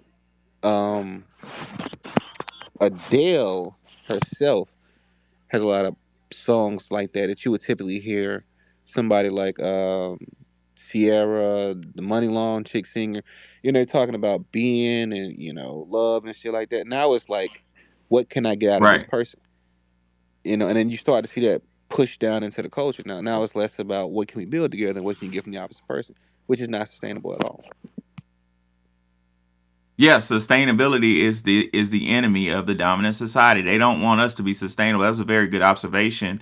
In the past, I've done comparisons along degeneracy between when I was trying to prove this point, and I would show a random FBA singer, Sexy Red. She's an easy one, right? Glorilla. It doesn't matter. How about this? Let's do Megan Thee Stallion. And I would say pick an awards ceremony and look at Megan Thee Stallion, and then look at the white equivalent of Megan, and observe how they're being dressed. Now, keep in mind that they're not dressing themselves; they have a whole wardrobe manager. So why is Meg Thee Stallion dressed like that as compared to Taylor Swift? You know what I'm saying? That is programming. You're programming the young ladies to say, okay, if you're like Meg Thee Stallion, you dress like this. If you look like Taylor Swift, you dress like that. That's cultural programming, and it's putting degeneracy amongst our young ladies um, Yeah, they're in the culture. It's normalizing it, not right? Which cool. is so strange. Like you take a look at it. And then what was crazy is they take the most popular artist, Drake, and they pair him with Degeneracy. And it's like, Yep. okay, now this is a cosign. And then it's like you start to say, well, why the fuck is you so invested in this lady career? It's all connected, man. I was listening to the catchiest fucking degenerate song ever. It's excuse my language, ladies and gentlemen, but it's called "Fuck My Baby Daddy" by Sexy Red. Have y'all listened to No. that? That shit's addictive. It's Just addictive. I mean, that shit just keep hard. it real. I try to These avoid that. It's songs hard. have some catchy tunes to them. They the beats are all catchy, and sometimes you do catch yourself singing along. Let's just be real. That's F my Now, baby daddy now hard you as know, hell. listen to it. I'm with Wani on this one. I try to actively avoid it. Yeah, discipline, discipline is all discipline. They can't feed me well, food. They Professor can't. keeps playing all of these songs and mentioning them all the time, so it's Well, kind of I understand. I'm a bad I influence. like, I like gangster rap myself. But I'm just saying, if you already know this is happening, you don't have to listen to it. I haven't heard. How popular is Taylor Swift? Very. I don't know any song by her or Miley Cyrus. I can't even tell you. They were wildly popular. I just want to say that when she was talking about voting for Kamala, the white people threw her ass under the bus so fast they don't like her. She's Wow. now talking about manufactured. They just had to pump somebody up so there would be somebody on the same level as Beyonce. They did the same thing with the Osmond brothers and the Jackson Five. They just have to pump some cornball up. That's like, they got lucky with Madonna because Madonna had some little cool moves. But now they're Madonna must just be, just they don't have any more of those. So they're just we pushing just can't corny be ass great. girls up. Yeah, we just can't be Yeah, great. We just there's always got to be Right. somebody who we have to share our Right. success with. Taylor Swift's Right. They 35 and years old, yeah, Madonna Flash Type yeah. wasn't 15-year-old. It's pathetic. and Madonna wasn't good enough because she wasn't corny and white enough like the Osmonds. So they didn't know what to do. Right. She just messed up the whole game plan. She wasn't the white hope enough. And she was, she just wasn't. So now they have the Taylor Swift and they threw her under the bus because guess what? No one knows her song. That's what they said. Now I know I don't know her songs, but the people talking that are supposed to be her fans, they don't know her songs because she doesn't have any songs, and she's a manufactured person that's just being propped up. Okay, am I going to be able to finish the rest of what I was saying, or are we just going to keep? Go ahead, Wani. Well, Wani, you have the Coach floor. and President want to talk, so go ahead. We're gonna go with Wani, and then we'll go to president, and I then back to just brother wanted coach. to, no, let them go because I want to say something. Okay. About I mean I don't want to go back and forth with um two different subjects, so just let them go. Okay. Go ahead, president. Thank you again for letting me share. Um, just going back to the subject real quick on the manufactured think tanks. I wanted to drop lines, I mean, some names, one that I missed and a couple more. So I mentioned the Council of Foreign Relations. There's the Trilateral Commission that comes together and all of them that make decisions for where we're going in the future. You got the Bilderberg Group, and I'm gonna drop a name that is probably took Vernon Jordan's place. He was there when, and they meet once a year. Vernon Jordan used to sit in for Clinton and get all the information and bring it back. Now they have Stacey Abrams. They meet once a year. You can see the list online. Stacey Abrams is at the top of the list. That's another think tank. The WEF, the World Economic Forum, with Klaus Schwab, who wants us eating bugs and all this other stuff. They with their agenda, it is real. Then you got the World Health Organization wants to control every aspect of our life when it comes to health, the V word, and all that other stuff.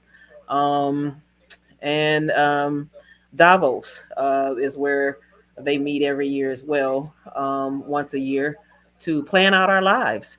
And so, yes, all of this is it's disturbing, but it's like, what do we do? How do we overcome this beast that we are dealing with that's planning an evil future for us? And it's not a conspiracy theory.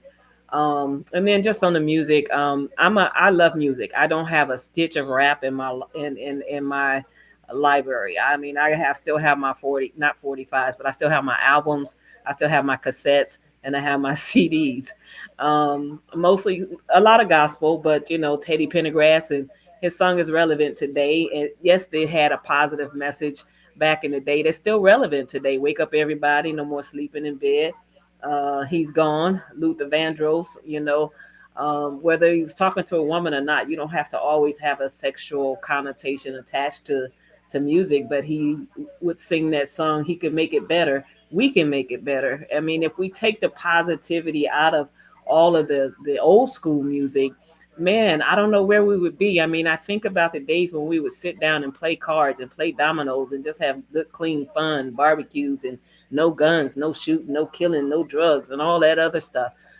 We can get back to that. We just have to unite in love, which is the most powerful force in this universe, and tear this system down, who is still working overtime to destroy us, our communities, our children, and the like. Thank you for letting me share that. I appreciate it. I'll land there.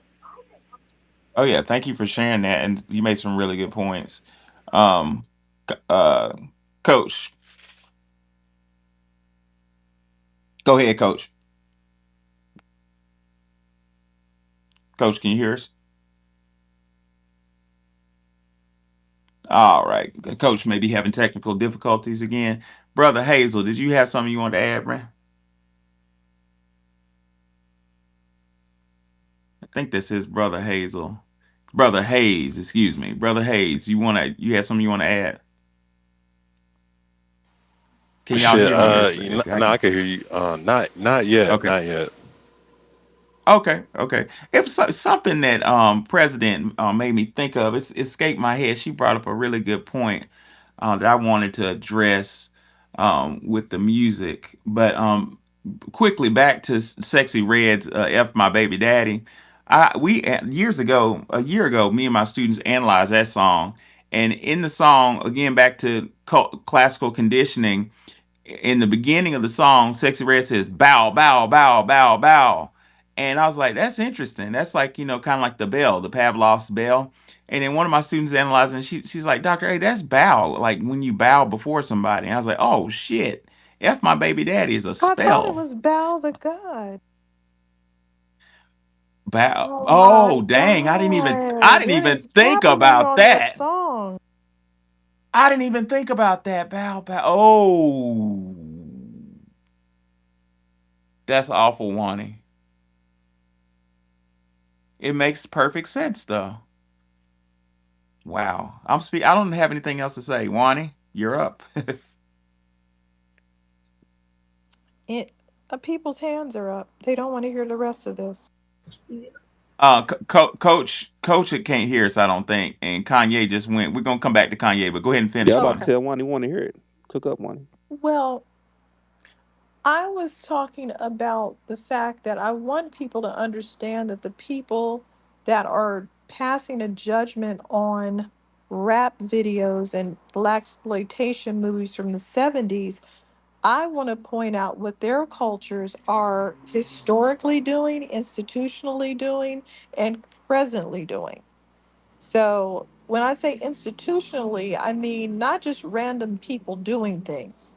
I mean their whole culture and their government is saying this is the correct thing to do, like building a temple that shows you having sex with animals. That's the government doing that. That is your culture doing that.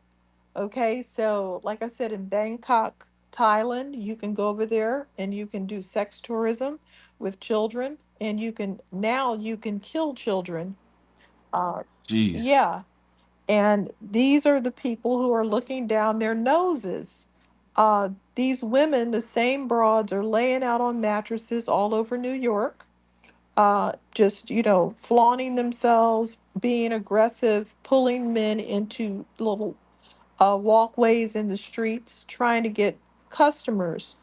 And again, they have international prostitution, global massage parlors, and the whole thing has just been a joke. It doesn't stick on them. They get to do all of this degeneracy. I get to look at 20 of them at a pop on a mugshot. And if you ask someone who's doing something, they'll say Black Americans. And that's what's going to change. Hey, on the spot, like shout out to you and credit to you. What 4 years Wait, ago, were you finished, let us Wani? you let us know Hey, Hello? coach. HR Hey, was a little coach. girl. Hold on one second.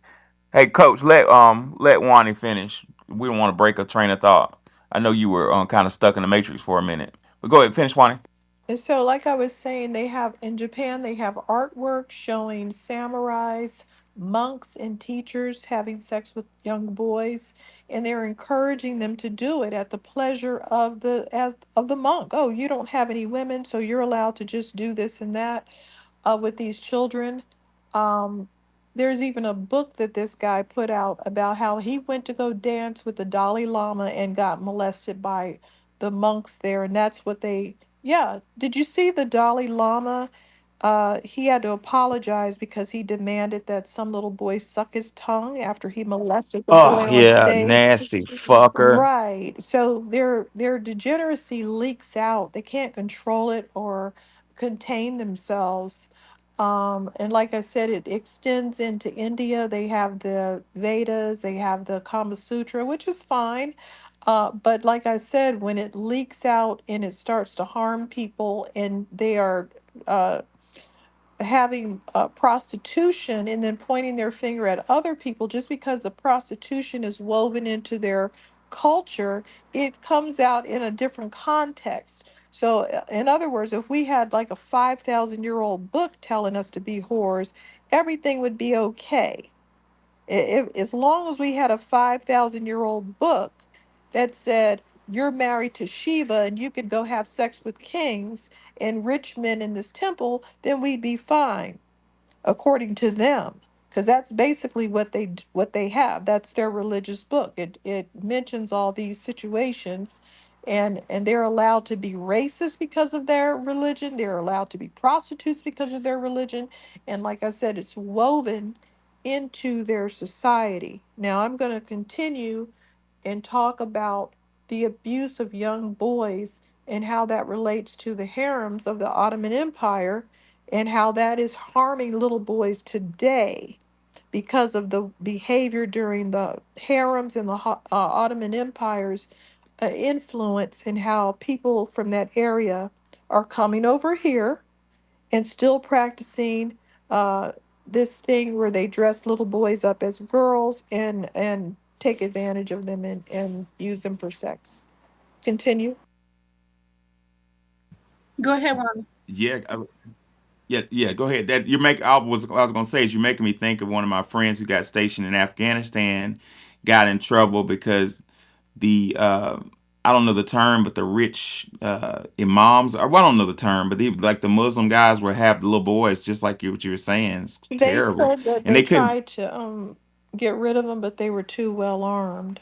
They said we can't Yeah, stop them, so. couldn't do anything about it. Right. They said they couldn't. I mean, this is not new. This is thousands of years old. This is what we're dealing with. These people are doing things that are older than our existence here, and they're not going to stop. So when they had the harems, harems were a little bit different than what I thought. It was actually an extension of slavery. Those were slaves. They were just getting women that they liked, grabbing them any which way they wanted. And the eunuchs were also slaves. Some of the girls were diplomatic gifts. So some man would say, "Hey, I want to be in good standing with you and your empire. Here's my daughter." So some of the people were trades. But what would happen was these Turks would give these royal people, nobles, their children to train as dancers. These are little boys. They train as dancers and they dress up like women. And like I said, this has been going on for a long time. And They have different styles of these dances all over Central Asia. And the one that we're coming into contact is called Bachabazi, and that's practiced by Pashtuns in Afghanistan. And they're bringing that over here. That's their, this is institutionalized. This isn't some guy hurting a little boy. This is their way of thinking about things. So these people coming over here, looking down their nose like they do, coming from this type of background is all I wanted to highlight.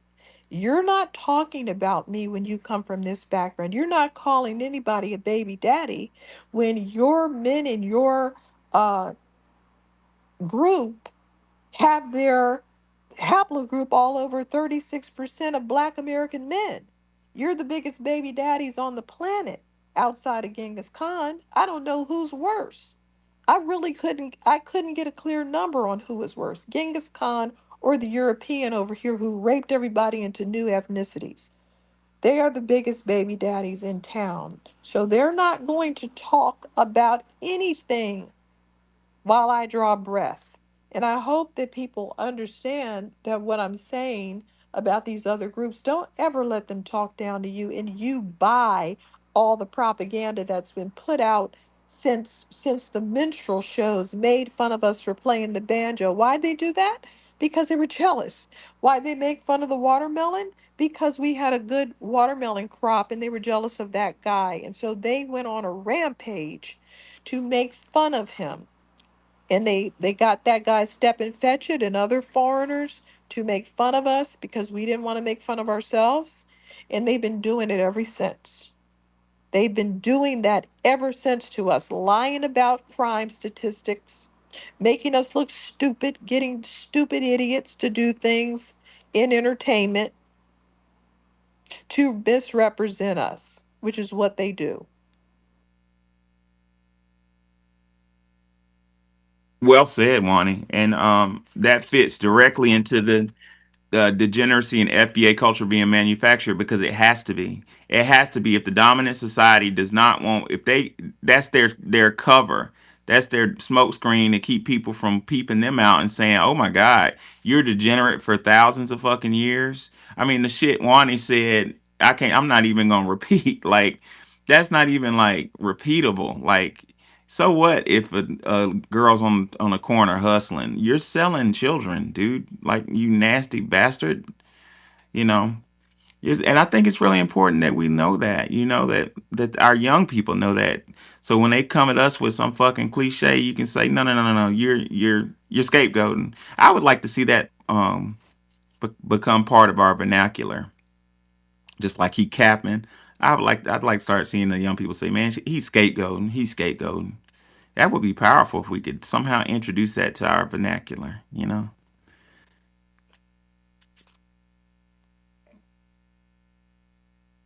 Uh, I'm trying to let Sir Fun Q up. It won't let me let him up. Yeah, you probably got to close the app and try again. That's what I had to do like twice. What? This app is acting weird. No cap. Kanye, talk to us, and then we'll go to All K-Bot. right, cool. Yeah, after this, I probably got to dip. But yeah, everything Wani said was 1,000,000% true. And the craziest thing about this stuff is when the U.S. Did an occupation in Japan, the high-ranking people over there brought a bunch of prostitutes to service the men. They did the same thing in Vietnam, right? And a lot of people had moral qualms with that at first, or they wanted to make it seem like they did. And they were well informed. Hey, no, this is the culture. This is fine. This is what they do. This is what they were bred for. That's literally what they said. They're literally bred to bring pleasure, right? That's what they were saying. And the odd thing about it is everybody tries to sweep that under the rug. And I don't think people understand how deep this goes. They don't stop practicing that shit when they get here. That's why you hear about those massage parlors getting busted and shit like that. And then you never hear about the higher ups going to jail because they don't talk. They just go back to their home country and they bring in more people. And as somebody who's been overseas before, right, there are a lot of shit that they don't tell you until you're about to go. Right. And they let you know, hey, look, this is their culture. We don't interfere, blah, blah, blah. And then they give you a whole briefing on basically, hey, shut the fuck up, look the other way. It's got nothing to do with you. Right. That's essentially what they tell you. And that's from The sandbox, all the way to even Japan current day. They tell you, they put man, look, they put limits on the massages you can get in Japan, right? Because they know what's going on, but they want to have plausible deniability. Matter of fact, what's happening so much over in Vietnam, and there were so many American children left over. A lot of them were able to come back over here in America because technically they were citizens made by the U.S. GI people, right? So this is crazy. It was such a wild concept. You can look it up. There are a lot of them who were Well, able you to come talking over and get about those citizenship. comfort women because yeah, they have this thousands of years of jacking men off. You know, skilled jack offers. Like what kind of skills are those? I mean, go weave a basket like the rest of y'all. I mean, this is really what they get into. And then they come in looking like, what? Who, me? I don't do anything. You're the one with the problem. No, you're the one with the Yes, it's problem. childish. Very. Well, it's not childish; it's degeneracy, right? And it's so crazy. Like even the inbreeding situation, right? Like that's some shit they did. They would literally take literally it would be like an uncle buying his niece from his brother type deal. Whoa. I'm not even Really? joking. And that's from they. That's not something they just. I didn't know that they had an inbreeding problem. What? Take a look at the No. Rockefellers, the Rothschilds. He literally wrote letters to his family saying inbreeding is necessary to keep their bloodline pure. They Th- do that from No, I Wow. mean Japanese all that the way up until today type shit. Like they it literally still doesn't do this. it doesn't keep the bloodline pure. It makes you unable to talk and gives you a Habsburg chin. Well, Turns Yeah, you it blue. that's the thing though. Right. makes some of your They organs not function as well in as Oh, long too. God. well, that's the thing though. They've been scoped. You got to think about it. These people be eyeing their little nieces when they 2 and 3 years old. This is what this Oh my really God. boils down to. Look, don't take my word for it. Go look up the inbreeding from the wealthy families in America. These Europeans, these Japanese, they do that type of shit, right? They'll take a quote unquote lower branch of the DuPont family. got Delaware from Thomas Jefferson. Hold They on, real they quick. I was almost finished, young fella. Yeah, Oh, let him land, yeah, I'm coach. gonna hurry to finish. My bad. But yeah, long story short, everything Wani said is true. It goes deeper than that, way deeper than that, and they don't call it degeneracy. They call it tradition, right? It's a traditional thing, and Wow. and they'll try to kind of loop their way around it, and then like you said, they'll insert certain things. Like they demonize the hell out of R. Kelly, while allowing Hugh Hefner to film 11-year-old girls naked, Mm-hmm. multiple naked And 11-year-old Brooke girls. Put it in a Shields, put it in a uh, magazine for public all of them. consumption and call it art. So That's it's what they did in wow. Paris. They said this picture of Brooke Shields, who was 8 years old, naked in a hot tub, that's art. And thankfully, the people in France said, get this rotten shit the hell up out of here. Excuse me. We're So not everything Wani supposed to said has curse. historical context. You can look it up. You can look it up in America. Look at the breeding in America. And look at where it came from. But I'll yield my mic with that. Appreciate that. Y'all have a nice night. Appreciate you, Kanye. Okay. On K-Bot. K-Bot, talk to us. Thank you. I I don't mean to trigger the room, but I'm going to say this. For a long time, I've been wanting to address the N word and how there's a lot of normalized trauma and microaggressions. The education system has done this really badly.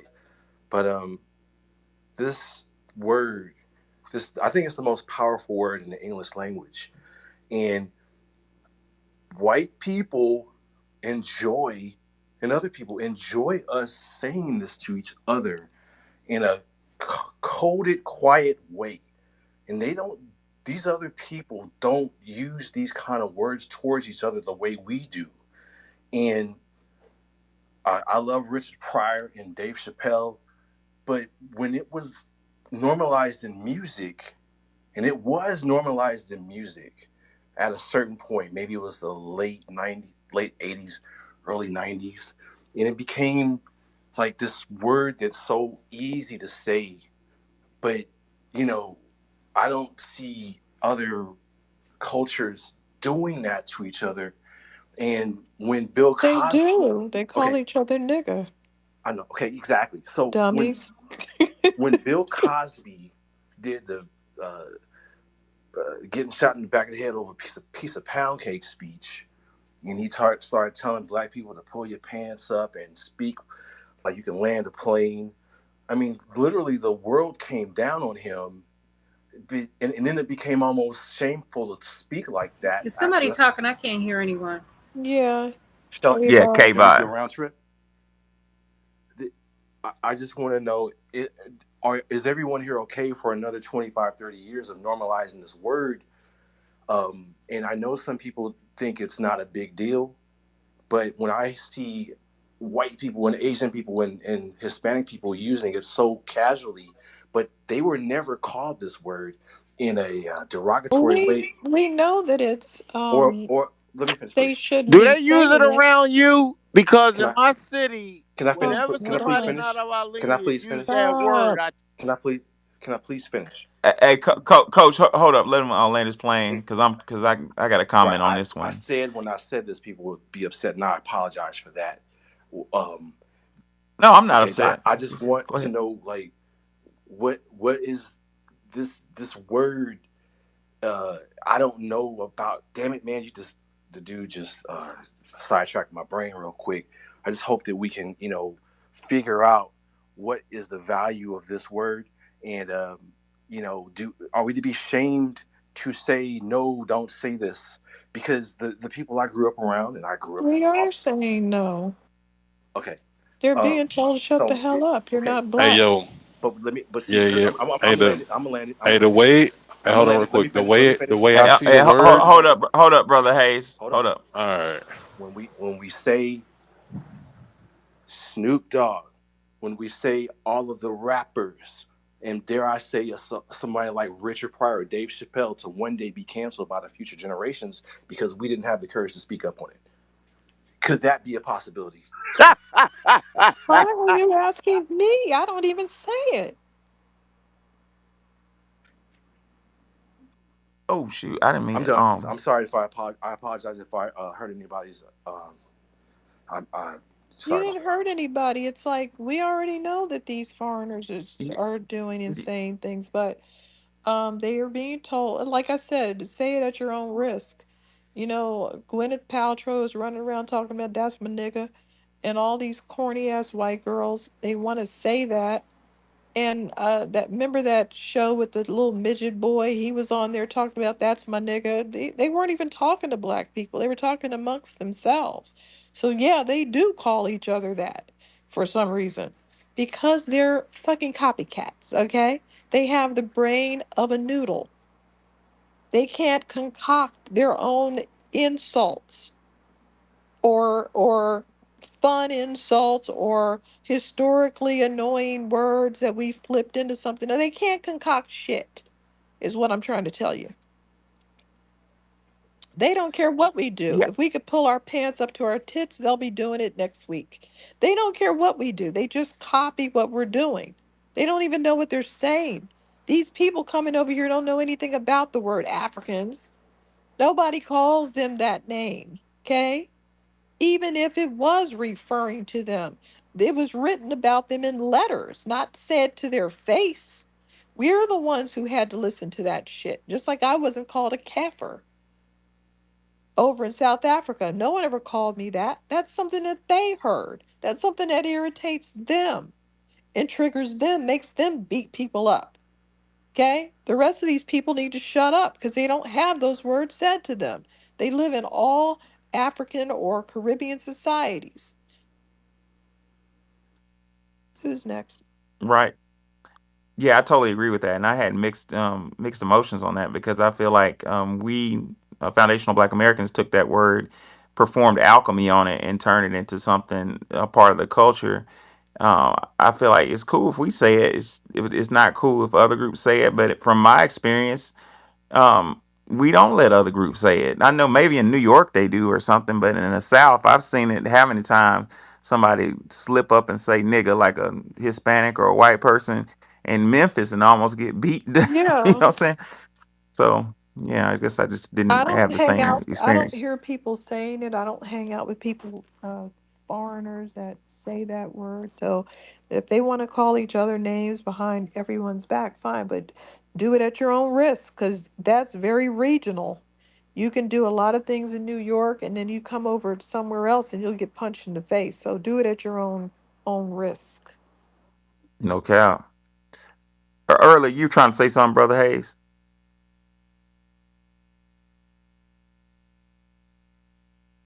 Until he gets his thoughts together. All Kanye, right, come my back. bad. I'm so sorry. I was about to be done. I just wanted to just chill, listen.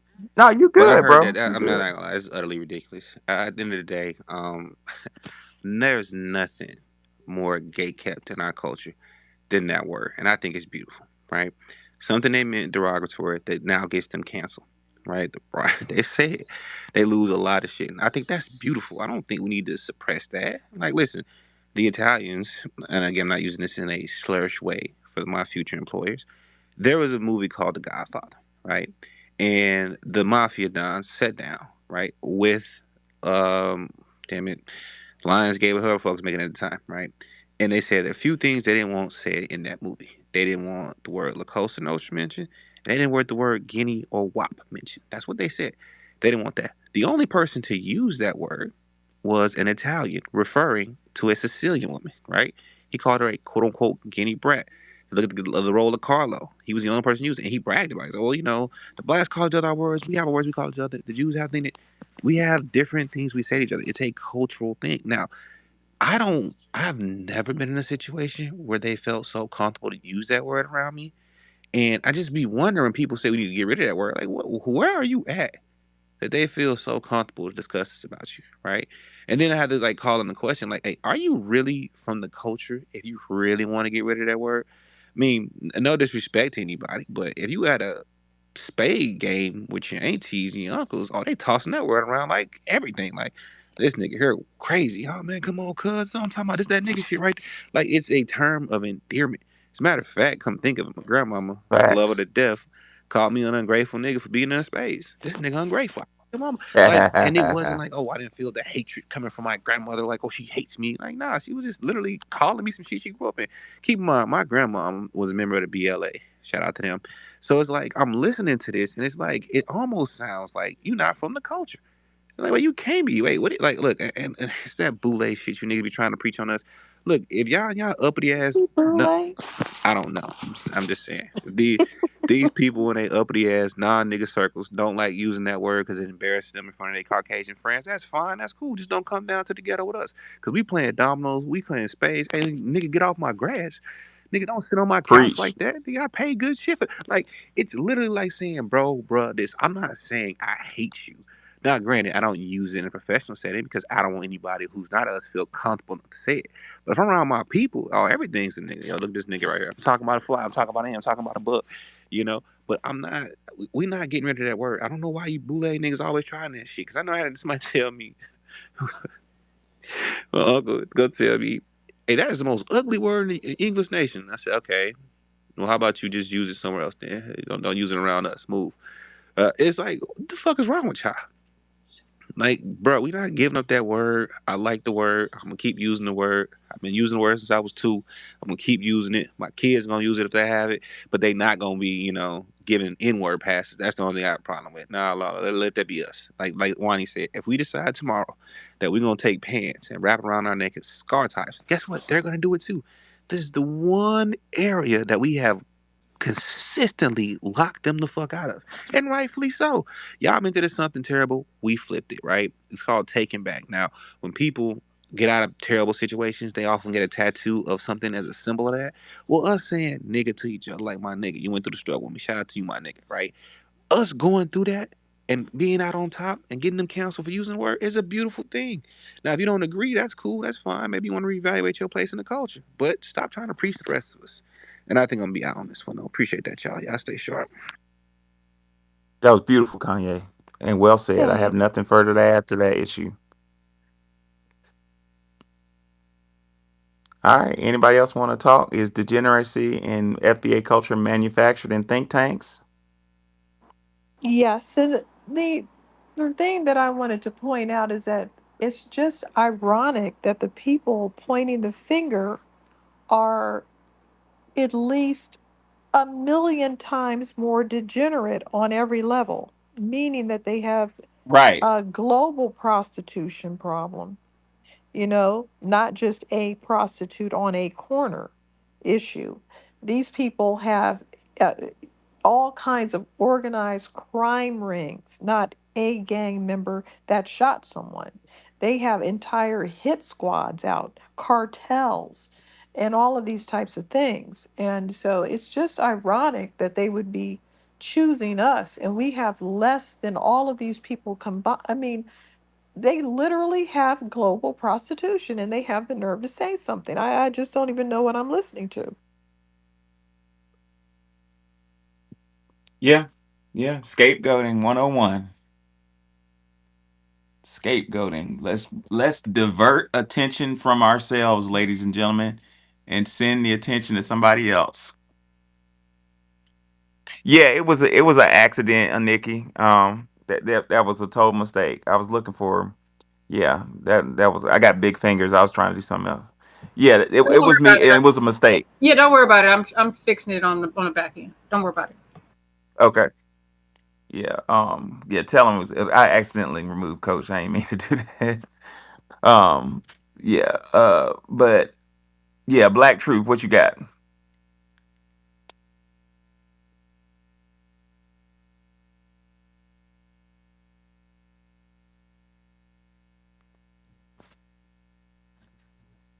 Whoever's talking, going to have to drop down and come back up because I can't hear them. I can't hear I can't hear anything. Black Truth either. Oh boy. Wait, was he talking? I saw the mic was Yeah. off, but I didn't hear anything. But I didn't see the mic moving. Yeah. The mute went. I mean, the mute button went off, but I don't. Black Truth. Go ahead and drop down. I'll bring you back up.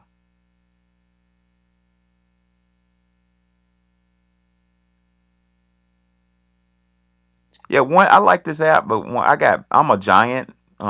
I'm 6'3", 240, The giant. and I got big ass hands.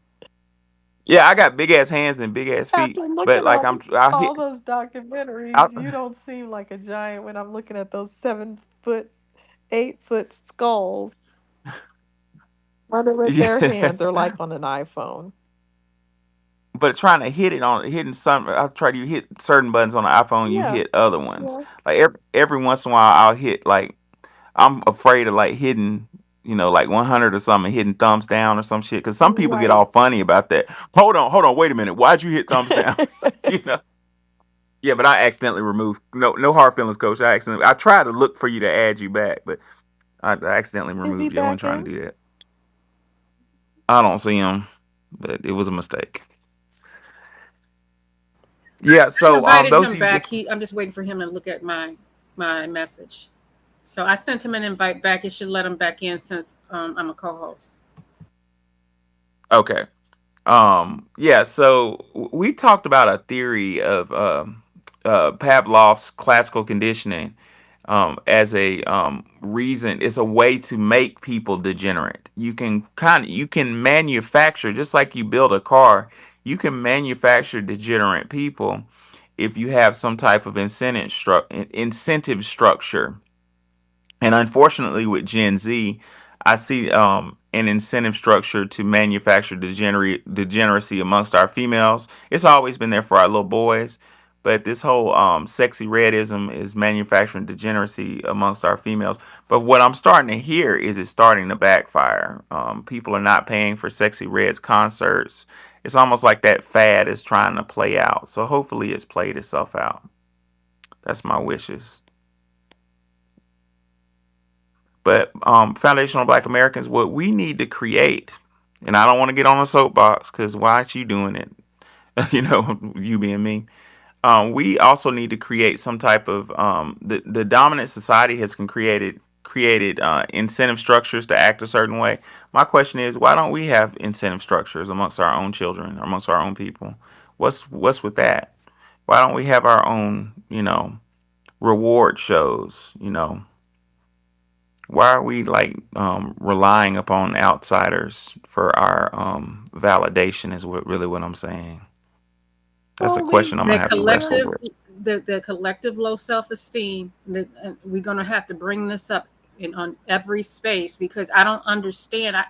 I have not watched the Grammys since 2004, since that stuff happened with Janet Jackson, at the Super Bowl right before that. Right. I know how to successfully boycott something. But so I'm just waiting for everybody else to get in line. I don't watch the Oscars anymore when I start realizing that they had Puffy and Chris Rock putting out commercials basically calling themselves some jigaboos, basically. And they were getting paid to do that.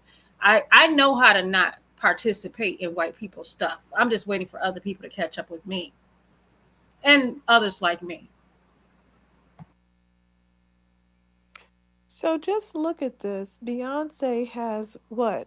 A bazillions of dollars? And still, she was pulled by a leash up to that podium to talk about that bimbo being the president. Isn't that a mess? That is a hot mess. She's got to be blackmailed because I know she does not want to do that. You can tell in her body language, can't you, Ronnie? Didn't you see in her Yes, body I language she can. did Yes, not I want to be can. there? She didn't even What agree are with what she was speaking on. She didn't agree with it. right? Is she being blackmailed? Does she owe somebody something? Is somebody threatening to show a picture of her? What is the problem? I'm sitting here talking through a mute. We talked about this the other in another space. Um, it looks like I'm gonna be careful how I say this. It has the appearance that some of our celebrities are being kind of like threatened. You know what I'm saying? Does. Like the whole Usher issue. Usher strictly and very professionally and politely said something like, "I voting is a very personal thing, and I don't really support. I don't feel he was being neutral. You remember when they asked him, "Do you support Kamala Harris or something?" And then the whole P Diddy thing happened, and then he changed his tune. It as an outsider, it kind of looks like they have some type of pressure on They them, doesn't it? do. Which is kind of terrifying if you think It about it. is.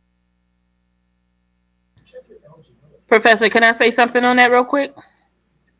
Yeah. Um, yeah, I don't know. Have any of you heard of Allie Carter?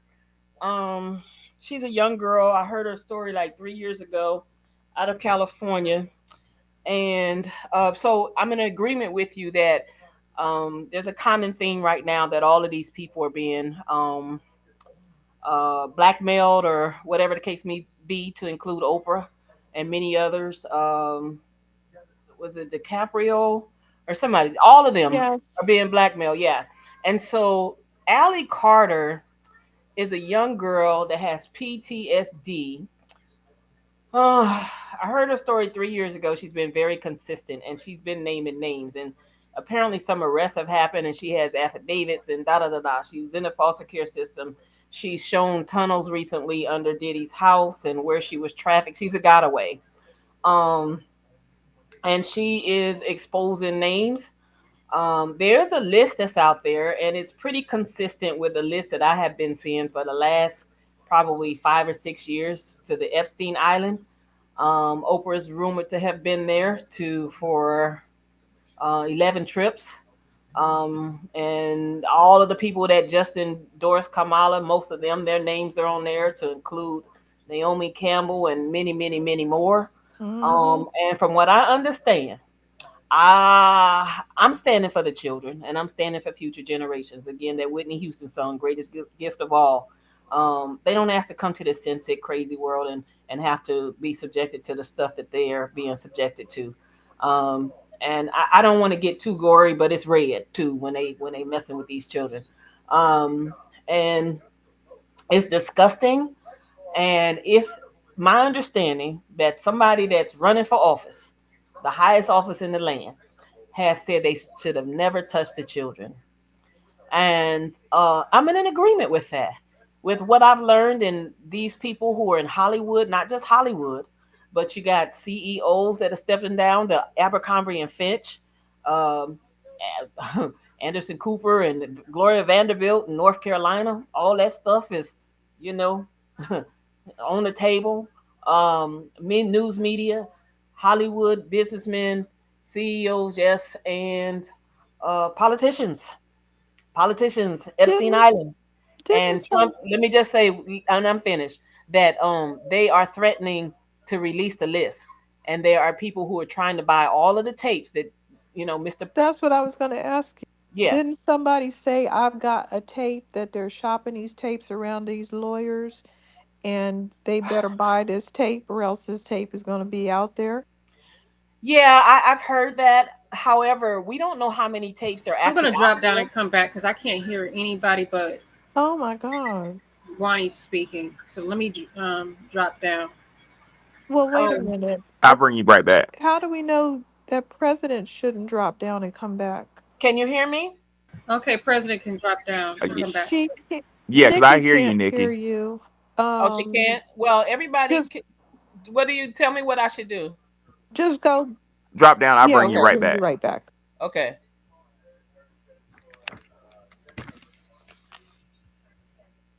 Yeah, this space has been buggy all day. It's okay because it's a Okay. really good build. See, now she disappeared again. That's the same thing that happened with Coach. I didn't do anything to her. I don't know why she disappeared. You know what? Maybe I didn't do that to Coach. Maybe it just disappeared him. Let's see. Invite speaker. Okay, I got it.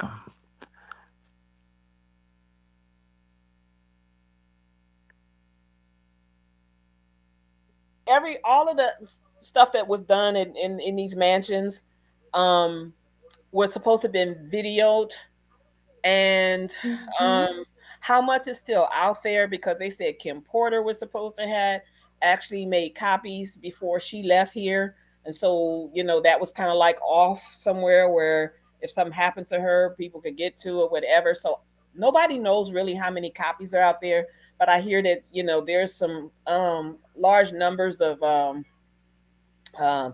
amounts of money that are being offered to get tapes of celebrities so that they can stay in the Right. background. At one point, they were offering to settle with people who have come forward with evidence and the like.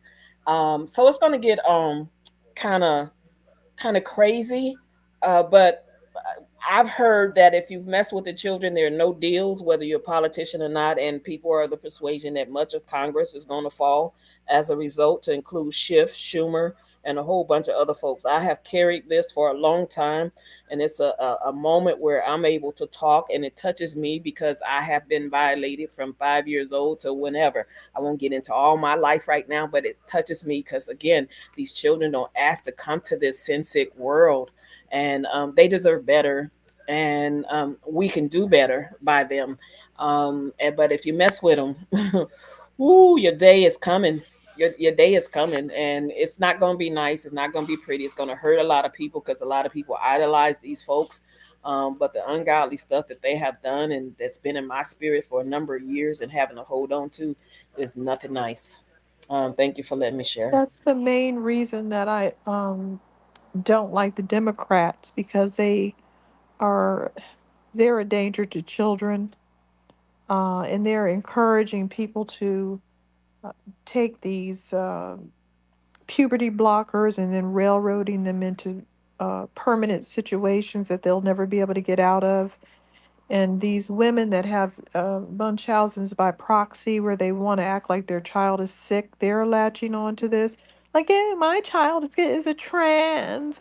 I get special treatment now. And, there's a lot of sick individuals that are latching on to that and railroading their children into these situations. And the Democrats need to stop um, having men in women's restrooms and pools and personal spaces. They're just, I mean, the things that they're doing against children and people in general trumps it's just that's number one. I don't even have to talk about the neglect and the disgusting behavior toward us. That's cream on the top. I could be white sitting here and would be repulsed by them. Right. Well, They're repulsive. it's not just the Democrats. I lost my train of thought with Ally Carter. It's not just the Democrats. I named Schiff. He's been No, I'm accused. not saying Schumer. that. No, I'm not saying that the Republicans are innocent in Right, terms of sex crimes. I'm speaking about policies that right, have men in our bathrooms. That's a Democrat policy. right. You're absolutely That's right. all I'm And speaking Tam, about. Tam, They're all in the mix. Don't worry about that. We know that. Two right. wings That's on why the they call same him bird. Tampon Tim, right? Oh my putting goodness. putting tampons in the boys' bathrooms. Yeah. Yeah, Why? and they want us to support that. That's why Yeah. I can't for the life of me understand how anybody can support this party. That's just like when Kamala last week, somebody said Jesus is Lord, and she said, "Oh, you're at the wrong rally. You need to be at the one, the smaller one down the street." And that's why people clowned her when she went to Jamal Bryant's church, and said that people were at the wrong rally because she revealed who she is. And churches and preachers who are on the right side are starting to stand up, which is a beautiful thing because, yeah, they have warped minds, and they think they're going to get away with this. But lastly, Ali Carter, um, that strike that they just had with these the people that worked on offshore. I mean the longshoremen. I mean the containers and stuff. The strike, the short strike that they just had, wasn't just about money and keeping their jobs from automation, but it was also because many of them working at the ports were tired of hearing children crying in these ports, in these containers, Wow. trafficking in and trafficking out. You Oh guys, my God. yeah. Hillary Clinton's, her name was her Secret Service name was Evergreen. You see a lot of Evergreen containers. That's not a coincidence. Okay, all around the world, Evergreen containers. Diddy had a house, the house on Florida, in Florida, said it was just a few miles or whatever, just a hop, skip, and a jump from a port with containers. Ali Carter in California said that they've been trafficked up under the Getty Museum, who Kamala gets some of her money from, and Newsom, the Getty Museum, allegedly. But she said that they have tunnels all up under Hollywood, hotels, and Beverly Hills, and Hugh Hefner's mansion, and yes, the Getty Museum, and that's how they traffic kids. And she's a gotaway, and she's been naming names, and she said more arrests are coming.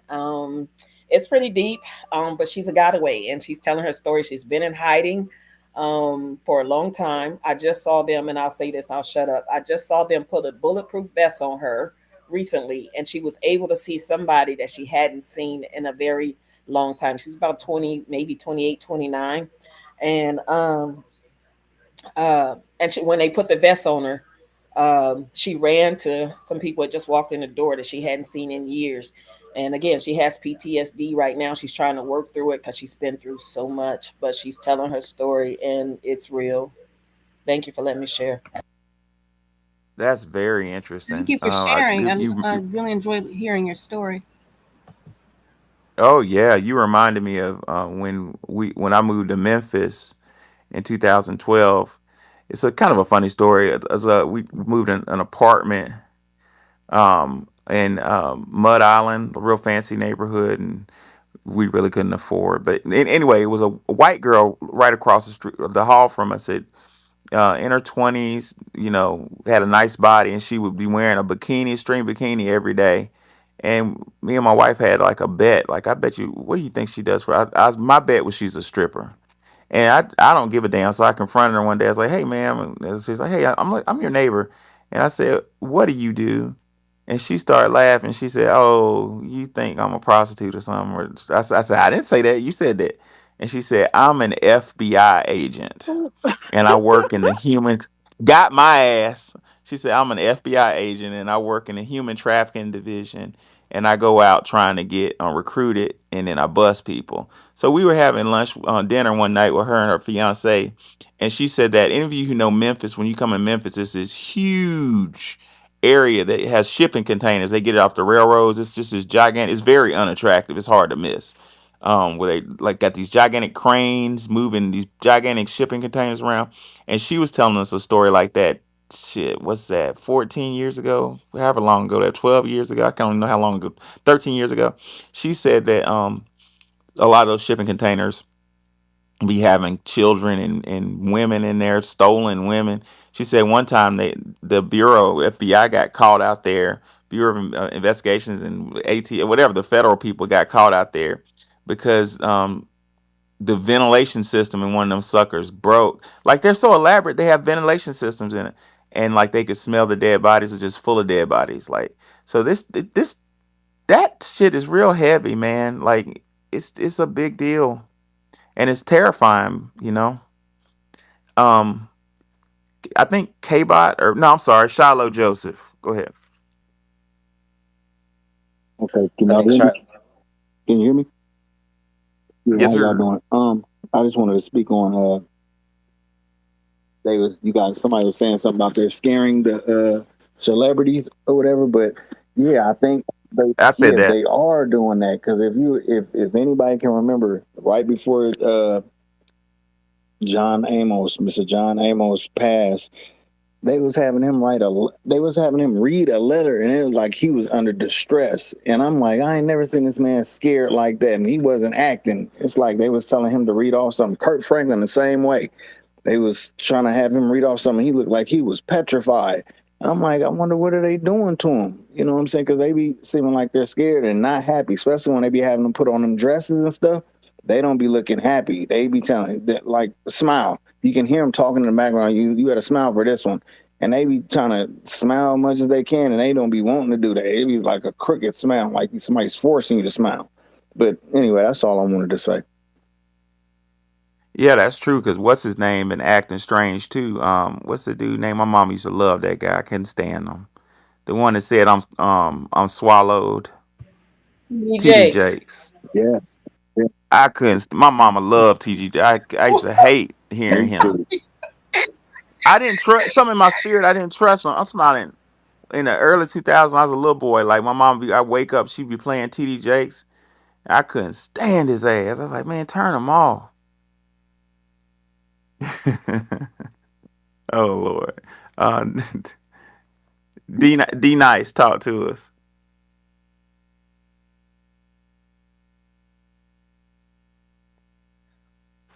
Can you hear me, D Nice?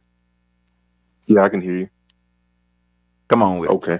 Yeah, I just wanted to say, you notice everybody that the Democratic Party, all the celebrities that they have, all had some type of controversy in the past, like Usher, Magic Johnson, of course, Beyonce and Jay Z.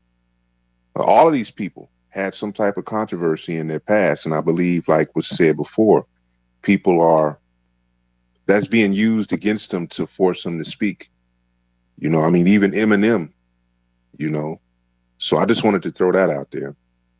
But one thing that is chapping my A recently is, and it's a little bit off subject, so I won't be long on it. How they're coming down on Shaq for talking to Angel Reese about the shorts and whatever, and this and this and that. I just think it's hypocritical that you support and allow this lady. In fact, her whole thing is to dress sexy to attract people to the WNBA. That's her thing. She's sexualizing herself. But when a man responds in that manner, then they try to come down on him for responding. And I don't even think Shaq responded to her in that way. It's just the way the video was edited. And I think it was falsely edited. But the hypocrisy behind that is what's really upset me. And I just wanted to throw that out there as well. Maybe people can elaborate on that. So thanks. Appreciate it, bro. Black Truth, talk to us. Salute, brother professor. Can I be heard? Yes, sir. Okay, Come on with it. finally. I apologize to everyone. Salute to Sister Nikki. Salute to Sister Wani. Now, addressing the question in the room, Brother Tyreek has mentioned various times how these companies hire people to literally sit up all day long watching us, watching FBAs, listening in, hearing our lingo, watching our styles, seeing our memes. They literally do all this and then they co opt it and make it into some kind of trendy marketing campaign. So if you think back to like Popeyes and Chick-fil-A, remember that feud with the chicken sandwiches? That was all, orchestrated by these think tanks. They got a whole bunch of grown men and grown women up there buck dancing, bugging their eyes, grease and mayonnaise dripping off of their mouths. Oh lordy, it's some good chickens. I mean, just all the embarrassing stereotypes that you can possibly think of. promoting poor dieting, fighting even death. I mean, someone was literally unalived over a Popeye's chicken sandwich, just pure degeneracy. So, and also that dips into the political campaign. So you have the DNC promoting uh, black jobs. Ooh, black job. What's a black job? That nonsense when we all know what they were talking about. And that was orchestrated by a think tank trying to get us away from something that would be progressive and in turn into something degenerate. So they'll be pushing the toxic feminism, the gender warring, the tether co-opting of FBA creations like hip hop, the baby deletions at Kamala Harris's rally, the LGBTQ promos, just everything you can think of they're pushing is degenerate. And when you think of anything that's progressive, anything that's actually moving us in the right direction, then they'll pay entire think tanks to go against them. Remember the group Onyx Impact ran by that tether? No, but go ahead. I don't remember Onyx that. Impact, yeah, Mm-mm.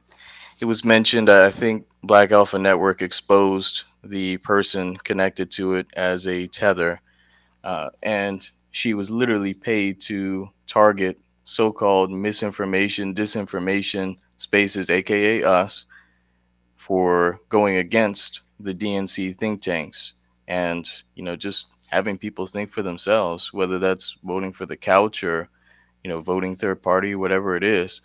But they hired this think tank called Onyx Impact to literally attack FBAs all day long, especially the influential ones. But I don't want to go on and on. I'll my plane Well, right there. bring it on. Where's my song? I heard you bitches was looking for me. Here I go. How come they never say anything to me? I guess I'm not influential because they don't say anything to me. You're not telling me to be a Democrat. We'll go on the ground. We will roll in the dirt.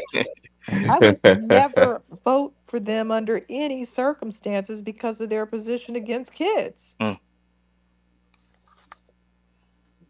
Facts. That's the end of the conversation. And the fact that you would even have that position, even if you change the position, I will never change my position.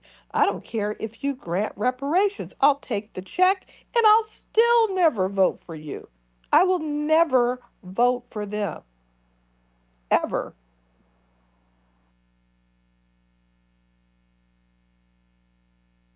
Period.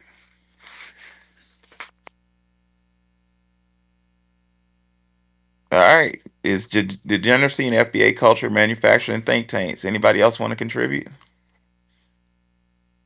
Come on up here, Mikhail. It's your turn to talk. You Oh, have to share. child. She Somebody gonna come. pull Mikhail up. He doesn't even have a choice. I can't pull people up in this space for some reason. Oh, Professor, Oh, pull sweet. Mikhail up for me. He's got to talk. I Probably just sitting with did. his maid right now. Come up, Mikhail. hey. I sent him an invitation. Yeah, I know he has something to add to educate us on. No tax, no taxation up in this thing. Come on with it. No taxation.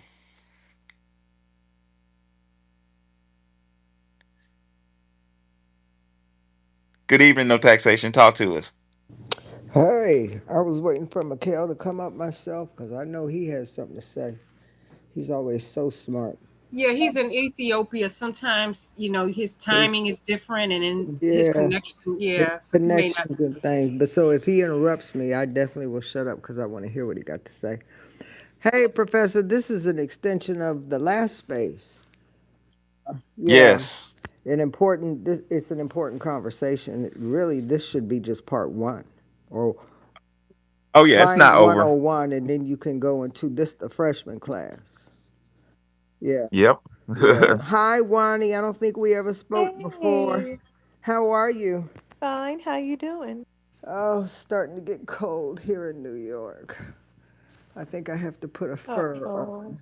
I think I have to put a fur on. Oh my goodness. Is it 1950s again? Yeah, I yeah. wish. I'm going back. This is everybody going back. I'm going back too. Um, you were so right in the other space, Professor. Hello to everybody in the room. Um, and I don't know that I've ever told you this, but I have three professional degrees, all in the helping people field: human services, psychology, and my master's is in rehabilitation counseling. I work with people considered disabled. And I worked with people specifically in poverty in the Deep South for 25 plus years because that was my mission at the time. And I say that to say we are so propagandized that we don't even know our people live like that in those areas of poverty. And Wani, I think you'll find this interesting. There was a guy, UAB, it's a university up there in Birmingham. Um, they had a 10-year longitudinal study, and they were asking people to come in, and I think I came in on the fifth year. And there was a guy, it was, everybody was coming from all over the world, right? And there was a guy, we were in, Professor, we were in Pritchard, Alabama. Okay. Okay. Okay. And so you know where I am. And Professor will tell you about that, Africa Town. He'll tell you all about that. But anyways, severe poverty. And Mm-hmm. and there was a guy, we had to partner up, And there was a guy that had partnered up with me, and he was a young Chinese guy that went to Berkeley. And because we looked like such an odd couple, but because we had a lot of people willing to speak with us and be open with us as we, were doing our research, um, some magazine came, local magazine came and interviewed us. And the question was asked to the Chinese guy, what is the difference between poverty in California and poverty here in Alabama? And he thought about it for a minute and he said, the absence of hope. California, if you're in poverty in California, you could get you a little hope. See, the propaganda machine knows where to put the hope at. Now, both of Right. everybody in, Right. yes, that's what I'm saying, Professor. They know where to put the hope. See, Poverty in Alabama is hopeless. yes, Totally. totally. They don't even get the propaganda. But the people, the Nope. poverty in California is not hopeless because they get the propaganda. That's what it Right. is. Because ain't neither one of them got any money.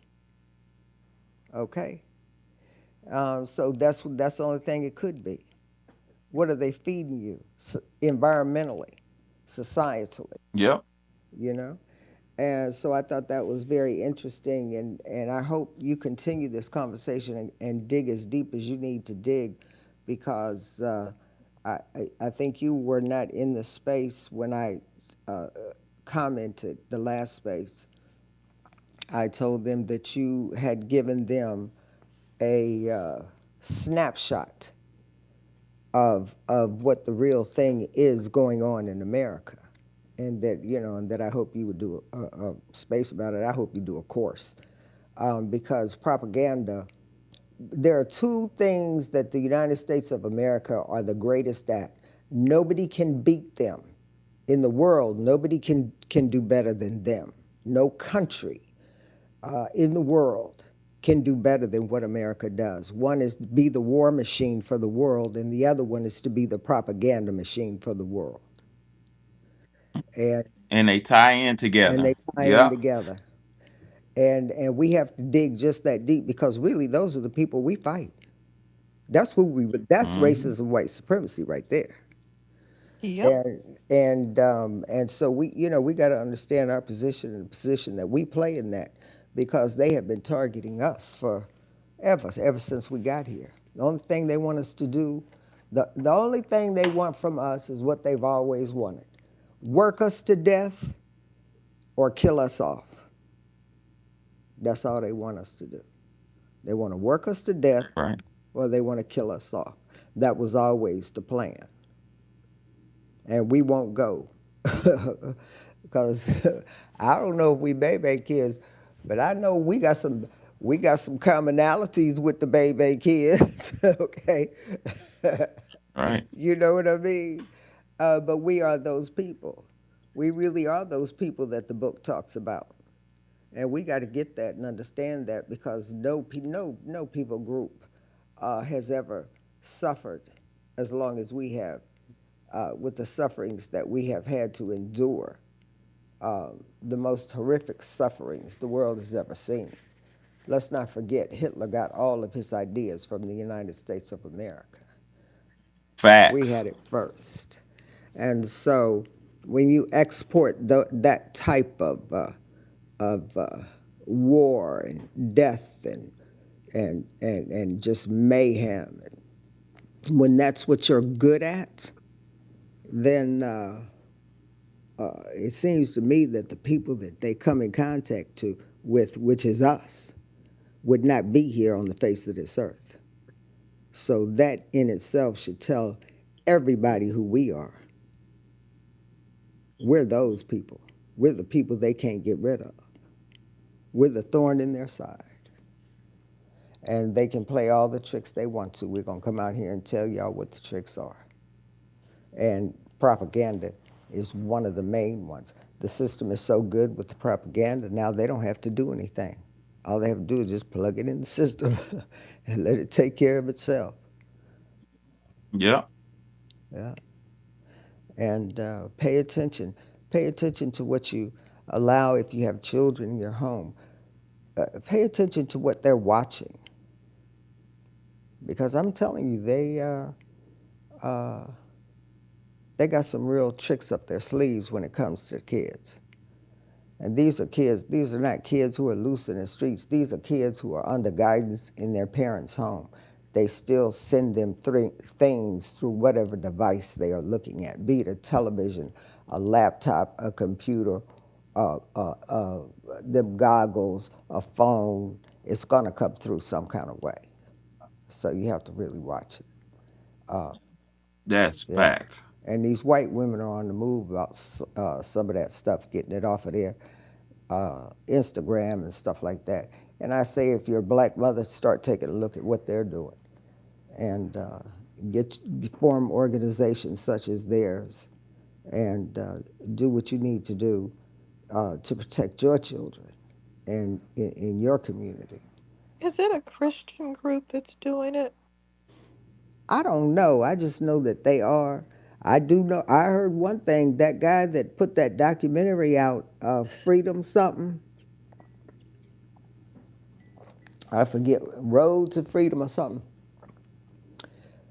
Uh, they just got him. It was supposed to be about, excuse me, his You good? documentary about human trafficking. How he went to another country and stopping human trafficking. I haven't seen it. Anyway, they got him on human trafficking. I was just wondering because it seems like the only people that say anything are those Christian groups. And I was just wondering, do you have to be Christian to care about your children? Is that how that works? I don't know how it's working. Wow. Look, I can't tell you none of It's that. So crazy. so no taxation. Did I hear you say that the gentleman who did the documentary on human trafficking got charged with human Yeah, trafficking? Ballard, Tim Ballard. Today it Yeah. broke Wow. today. Yeah, wow. That's why they like help. That's Yeah, Yeah, why they, I, they're the he's got most the. degenerate while they trying to put out all this stuff on black men. It's really them. Yep. yeah. It reminded me, Professor, of the time when what's the name had the pink hair, um, and her man. I forget that. But anyway, he fooled around on her and with some porn star and everything fell apart and all that kind of stuff. It reminds me of one of those types of situations, big scandal. How you gonna put out a whole documentary about human trafficking and you're the person that's stopping the human trafficking and then they get you on human trafficking? If you don't go sit down somewhere. That's the. But that. That's the point of it. That's the point of the space. What Wani's been saying the whole time is they're the worst degenerate people on the planet. So they manufacture degeneracy in our community to try to point the finger. Mm-hmm. It- it's real. It's real You know childish. what? It's This is childish why they try to psychology. paint Wanya out to be some type of evil, malicious person because she's trying to warn people about what's really happening with their degeneracy. So they want her to be Preach. this evil person who's trying to put out something, some type of lie about these people, but she's just telling the truth. Who? What people? They aren't people. They're monsters. Um, they're not people. Well, Wani don't look like she's scared of nobody. She don't come across to me as a person who is afraid. Preach. Yeah, I wasn't saying that she was afraid. I'm just saying that you got the Africans, you got different people in these spaces who are constantly trying to say that she's doing something that she's not doing. That's what I was just trying to say. Oh, okay. Okay. Well, I will say this. I'm with Wani on this thing. You mess with the kids and you're out. And Oh yeah. that's what we not gonna do. That was what I have a son. He's grown, thank God. He has a child. But my biggest fear for him when he was young was somebody going to take him off the street? And then my fear became with the killer cops out there, was he going to be able to make it to 25? You know, and then after that, it got to be, is there going to be somebody who's going to case him up with a baby? How's that going to look? You know what I'm saying? So I went through a whole lot of phases where I had to really pay attention and make sure that he stayed on the right path. No children before your time. If the girl is crazy, make sure you get away from her in a certain sort of kind of way. Don't play with people's feelings and emotions, and stay out the street certain time of night. Just stuff you have to tell boys. But Right. it's a hard road for us to walk. It's a hard road for us to walk because they are manufactured. They are manufacturing who's going to win and who's going to fail in these tanks. Hmm. And I know that's another one of those future classes you're going to give, so I don't want to talk about it too much. But those children, especially black boys, are marked by the fifth grade. Yeah. Third. Oh, they doing third now? Yeah. Third is benchmark. That's the test, and they use third grade test scores to decide on how many private prisons they want to open. What type of system do we The live one in? that's designed to kill us. The one Right. that's designed to kill us. That's why we got to take it apart. Yep. That's why we Yep. got to take it apart. And we can. We done took some of the rest of them apart, so it won't be the first machine we done had that wants to destroy us, to kill us, that we had to take apart. And may not be the last. you No. know, if we, I say get them one good time. See, y'all don't listen to me because I'm halfway crazy. I say burn the shit down, but like I said, don't listen to me because I'm halfway crazy. That's really the only way that it works. I noticed that they were resistant about arresting George Floyd's killer. And then when that white girl burnt the police station down, all of a sudden they got some act right. So they respond to that. It's just that, we can't promote violence in the Mm. room, but, that No, we don't. We don't we condone don't violence. We condone don't. violence. But I notice a pattern. Observation. Just an observation of historical fact. That's all. Mm-hmm. But I will say that we need to build our own Yeah. system. Who was the lady that was speaking about Ali? Was that president? Yeah, that was me. I just only became familiar with her story, I would say, in the past, and I'm not really familiar, but I've heard her speak a couple of times in the past week and a half, maybe. Very interesting story. Um, she got out. It sounds like she got out. And she's telling her story, and I can't go into detail because I don't know enough about it. But there's some stuff going on that has been going on for since forever, since the beginning of time. But it's very sinister now, and it was never good. The premise was never good. I'm talking about pedophilia. The premise was never good, but it's very sinister now, because it's not just that.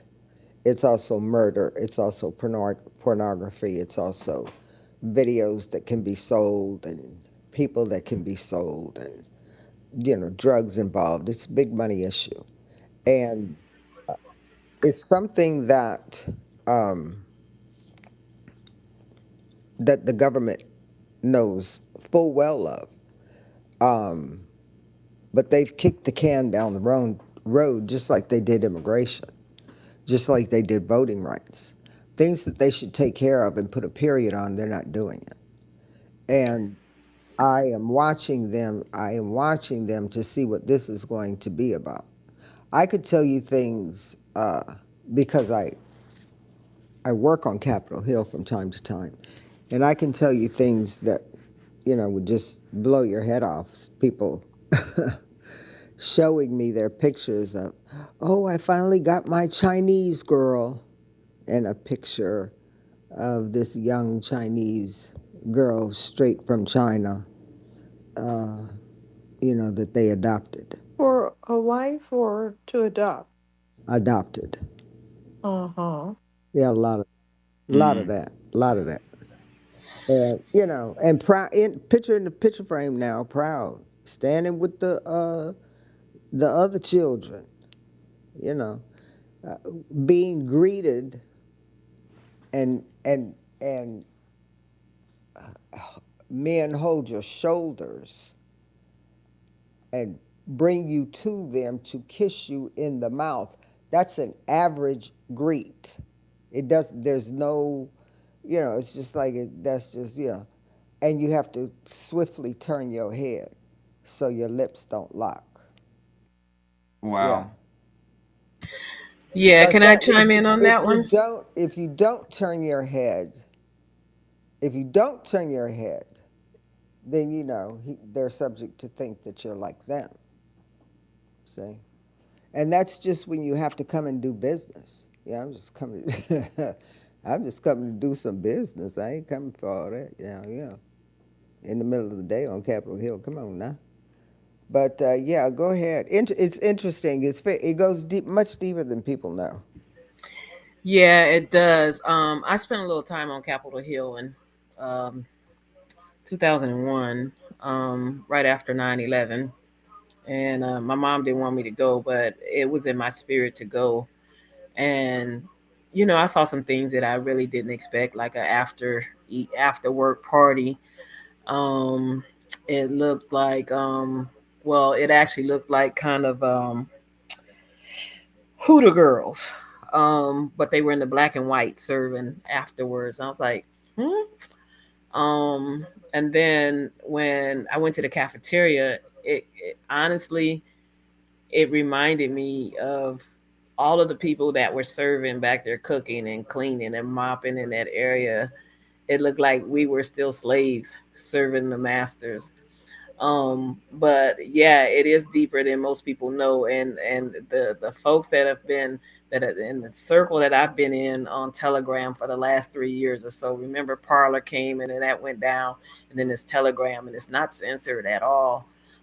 I got kicked off of Twitter a few years ago, um, because of well, this is what happened with Trump. He weaponized social media to tell people the truth.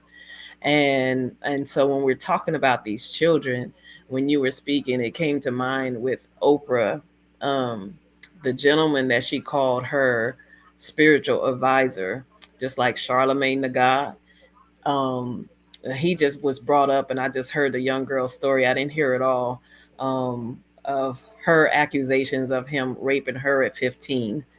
um, And then Oprah's John the God, who she considered her spiritual advisor, was just given 99 years um, um, recently in the last 6 months to a year, 99 years for molesting and raping over 600 women and girls. Um, and so yes, it's very very deep. I'm not surprised with Tim Ballard because his name came out after that movie Sound of Freedom came out with the trafficking with the children, that he did this. And so I this was news to me tonight that he was accused and or arrested. So that's news to me here, but this stuff is deeper than most people think. They say allegedly Oprah has been a groomer.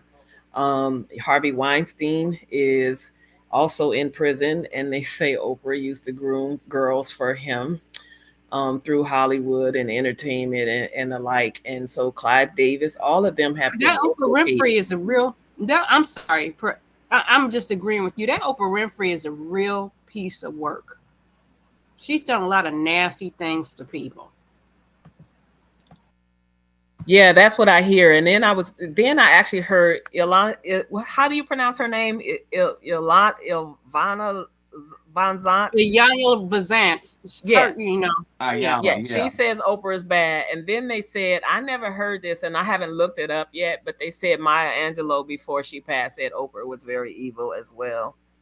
So it's dark and it's deep and it's gonna touch a whole lot of people's lives who, like for me, I used to watch Oprah every day and she used to talk this stuff right actually right in our faces.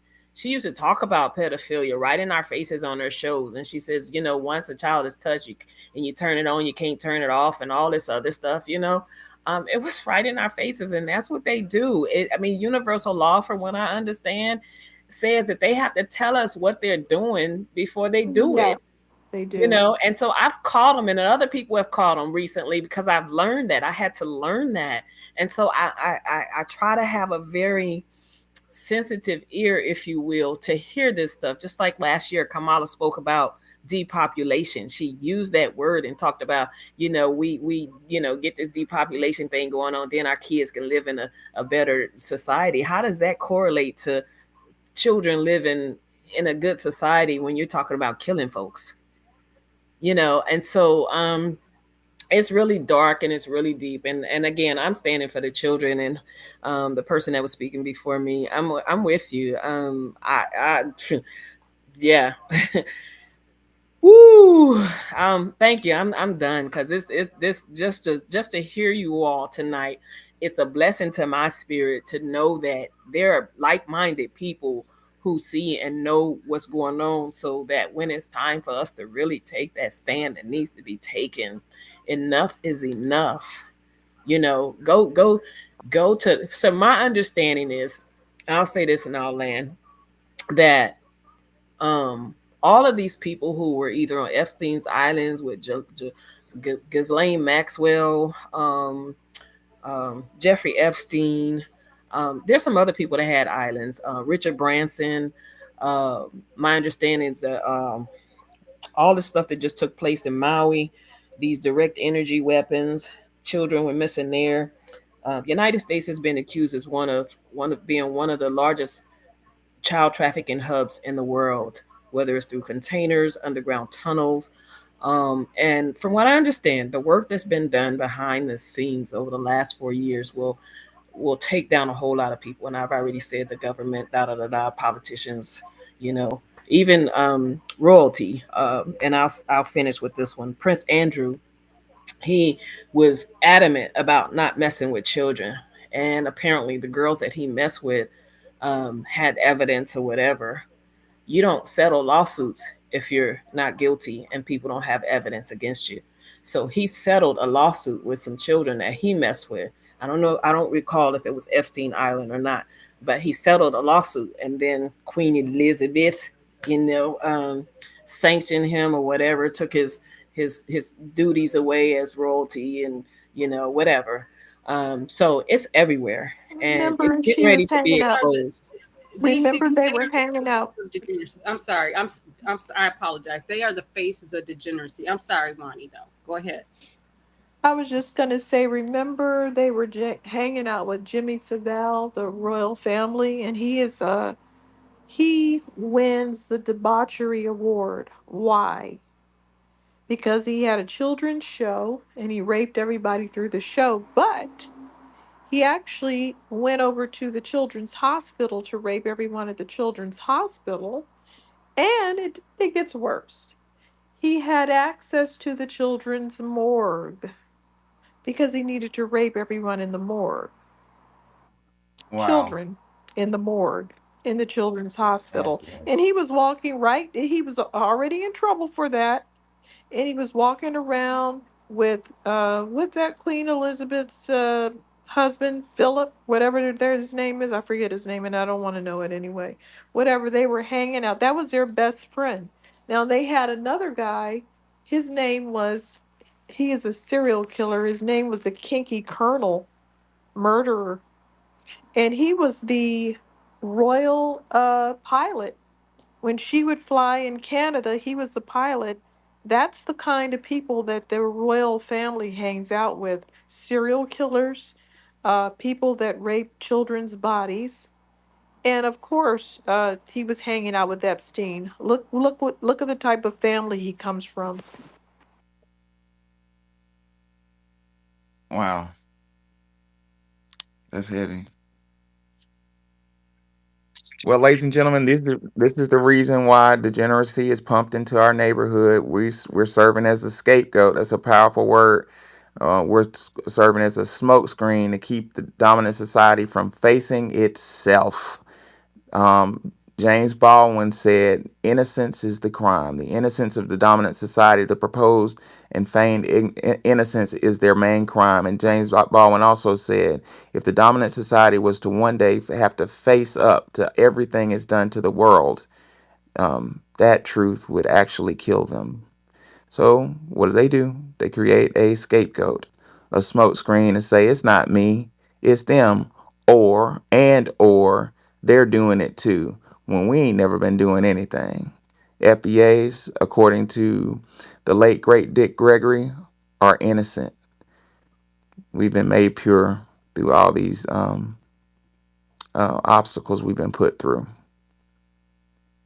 Yep. And Yo, I think I just want to say this about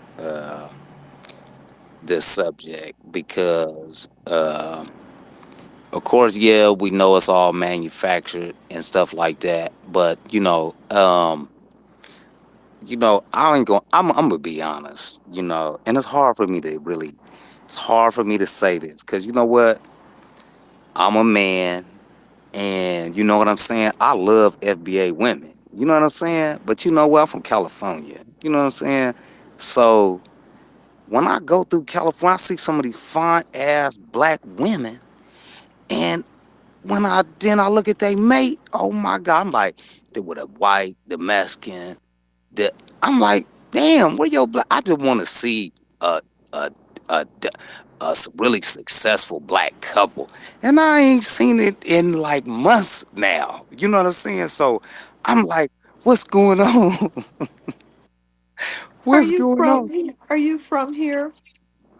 The awful California, but No, I you just said in California you don't see it, or I wait a just minute. don't. I'm from Where do you okay. Look, okay, but look, I'm I live confused. okay, but look, I don't look. I'm just say this right, cause you know, I just be seeing these really like I just feel like this. The dominant society has taken our best and brightest people and taken them and indoctrinated them into a school, of course, because they use the money and the power that was built off of the backs of our ancestors and what we here are now are giving them. You know what I'm saying? Because we believe in this system. But what I don't like though is when I see this and it's really like it's a divestment. Um, Wait, you didn't answer my question. But wait, hold on, I wasn't finished. I mean, like the divestment. Hold on, brother. She asked you like a legitimate question. We have to get that information to draw on us. What's going on with the space? What's this about? Um, yeah, she's trying to find out. Uh, are you from California? Because that makes a Yeah, difference. I'm from California, Okay, you're from California and you and said I in never California you experienced it don't like this. I see, never seen it like this. you're saying you're from California and you're seeing a bunch of couples that are not with black men, right? I'm talking about beautiful black women and like well-to-do, and I'm like, what the fuck? Well, we still have, like, we can see things in our own individual circles or areas, but we still are marrying each other at a high percentage, higher than Asian women and higher than Okay, white women. okay, that's very great, and that's People what walking keeps. around with people or dating people, or you might be looking at some foreign women that are walking up the street with white men. We don't know who you're looking at. That's And if I might add to it, back to manufactured propaganda, like no taxation said. When you said that, bro, I was thinking about all these commercials we get that's showing us a black man with a white woman and little biracial families. That shit really impacts your what Dr. Franz Cresswellson called your brain computer. yeah. Turn. So it may be kind of in your head, and I'm not calling you crazy. I'm just saying sometimes we get conditioned to be looking for something. Like it dawned on me last year that I didn't see one commercial that had a heterosexual foundational black man and black woman together with the child. It was either what I've been seeing a lot of lately is on TV is the foundational black American woman with a white male Right, and a mixed right. child.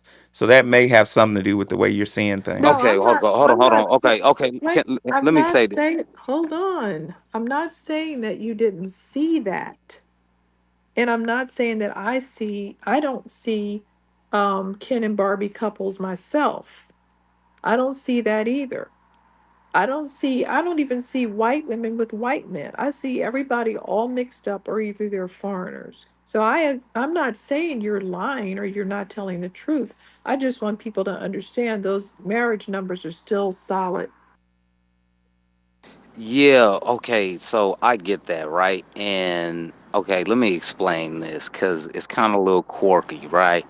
But okay, when I see these people, right, it's like, okay, I ain't gonna lie. Okay, look, I'm younger, and what I'm saying, I'm a bachelor. So, I, I don't, I'm not tied down to nothing. You know what I'm saying? So I just see this shit as the propaganda machine has fueled these people's mind. Cause like nigga, you only with like what you got you a fake nigga. You got you a little motherfucker talking about my nigga. No, you got a pilgrim, sweetheart, because this motherfucker acting all of the ones that I see with I'm talking about the fine ass sisters, they dudes is cosplaying black. You know what I'm saying? So that just be weird to me. You feel me? I'm like, nigga, I wish it was back in the day when niggas didn't let other races get away with that shit. Like you really had to be grandfathered in.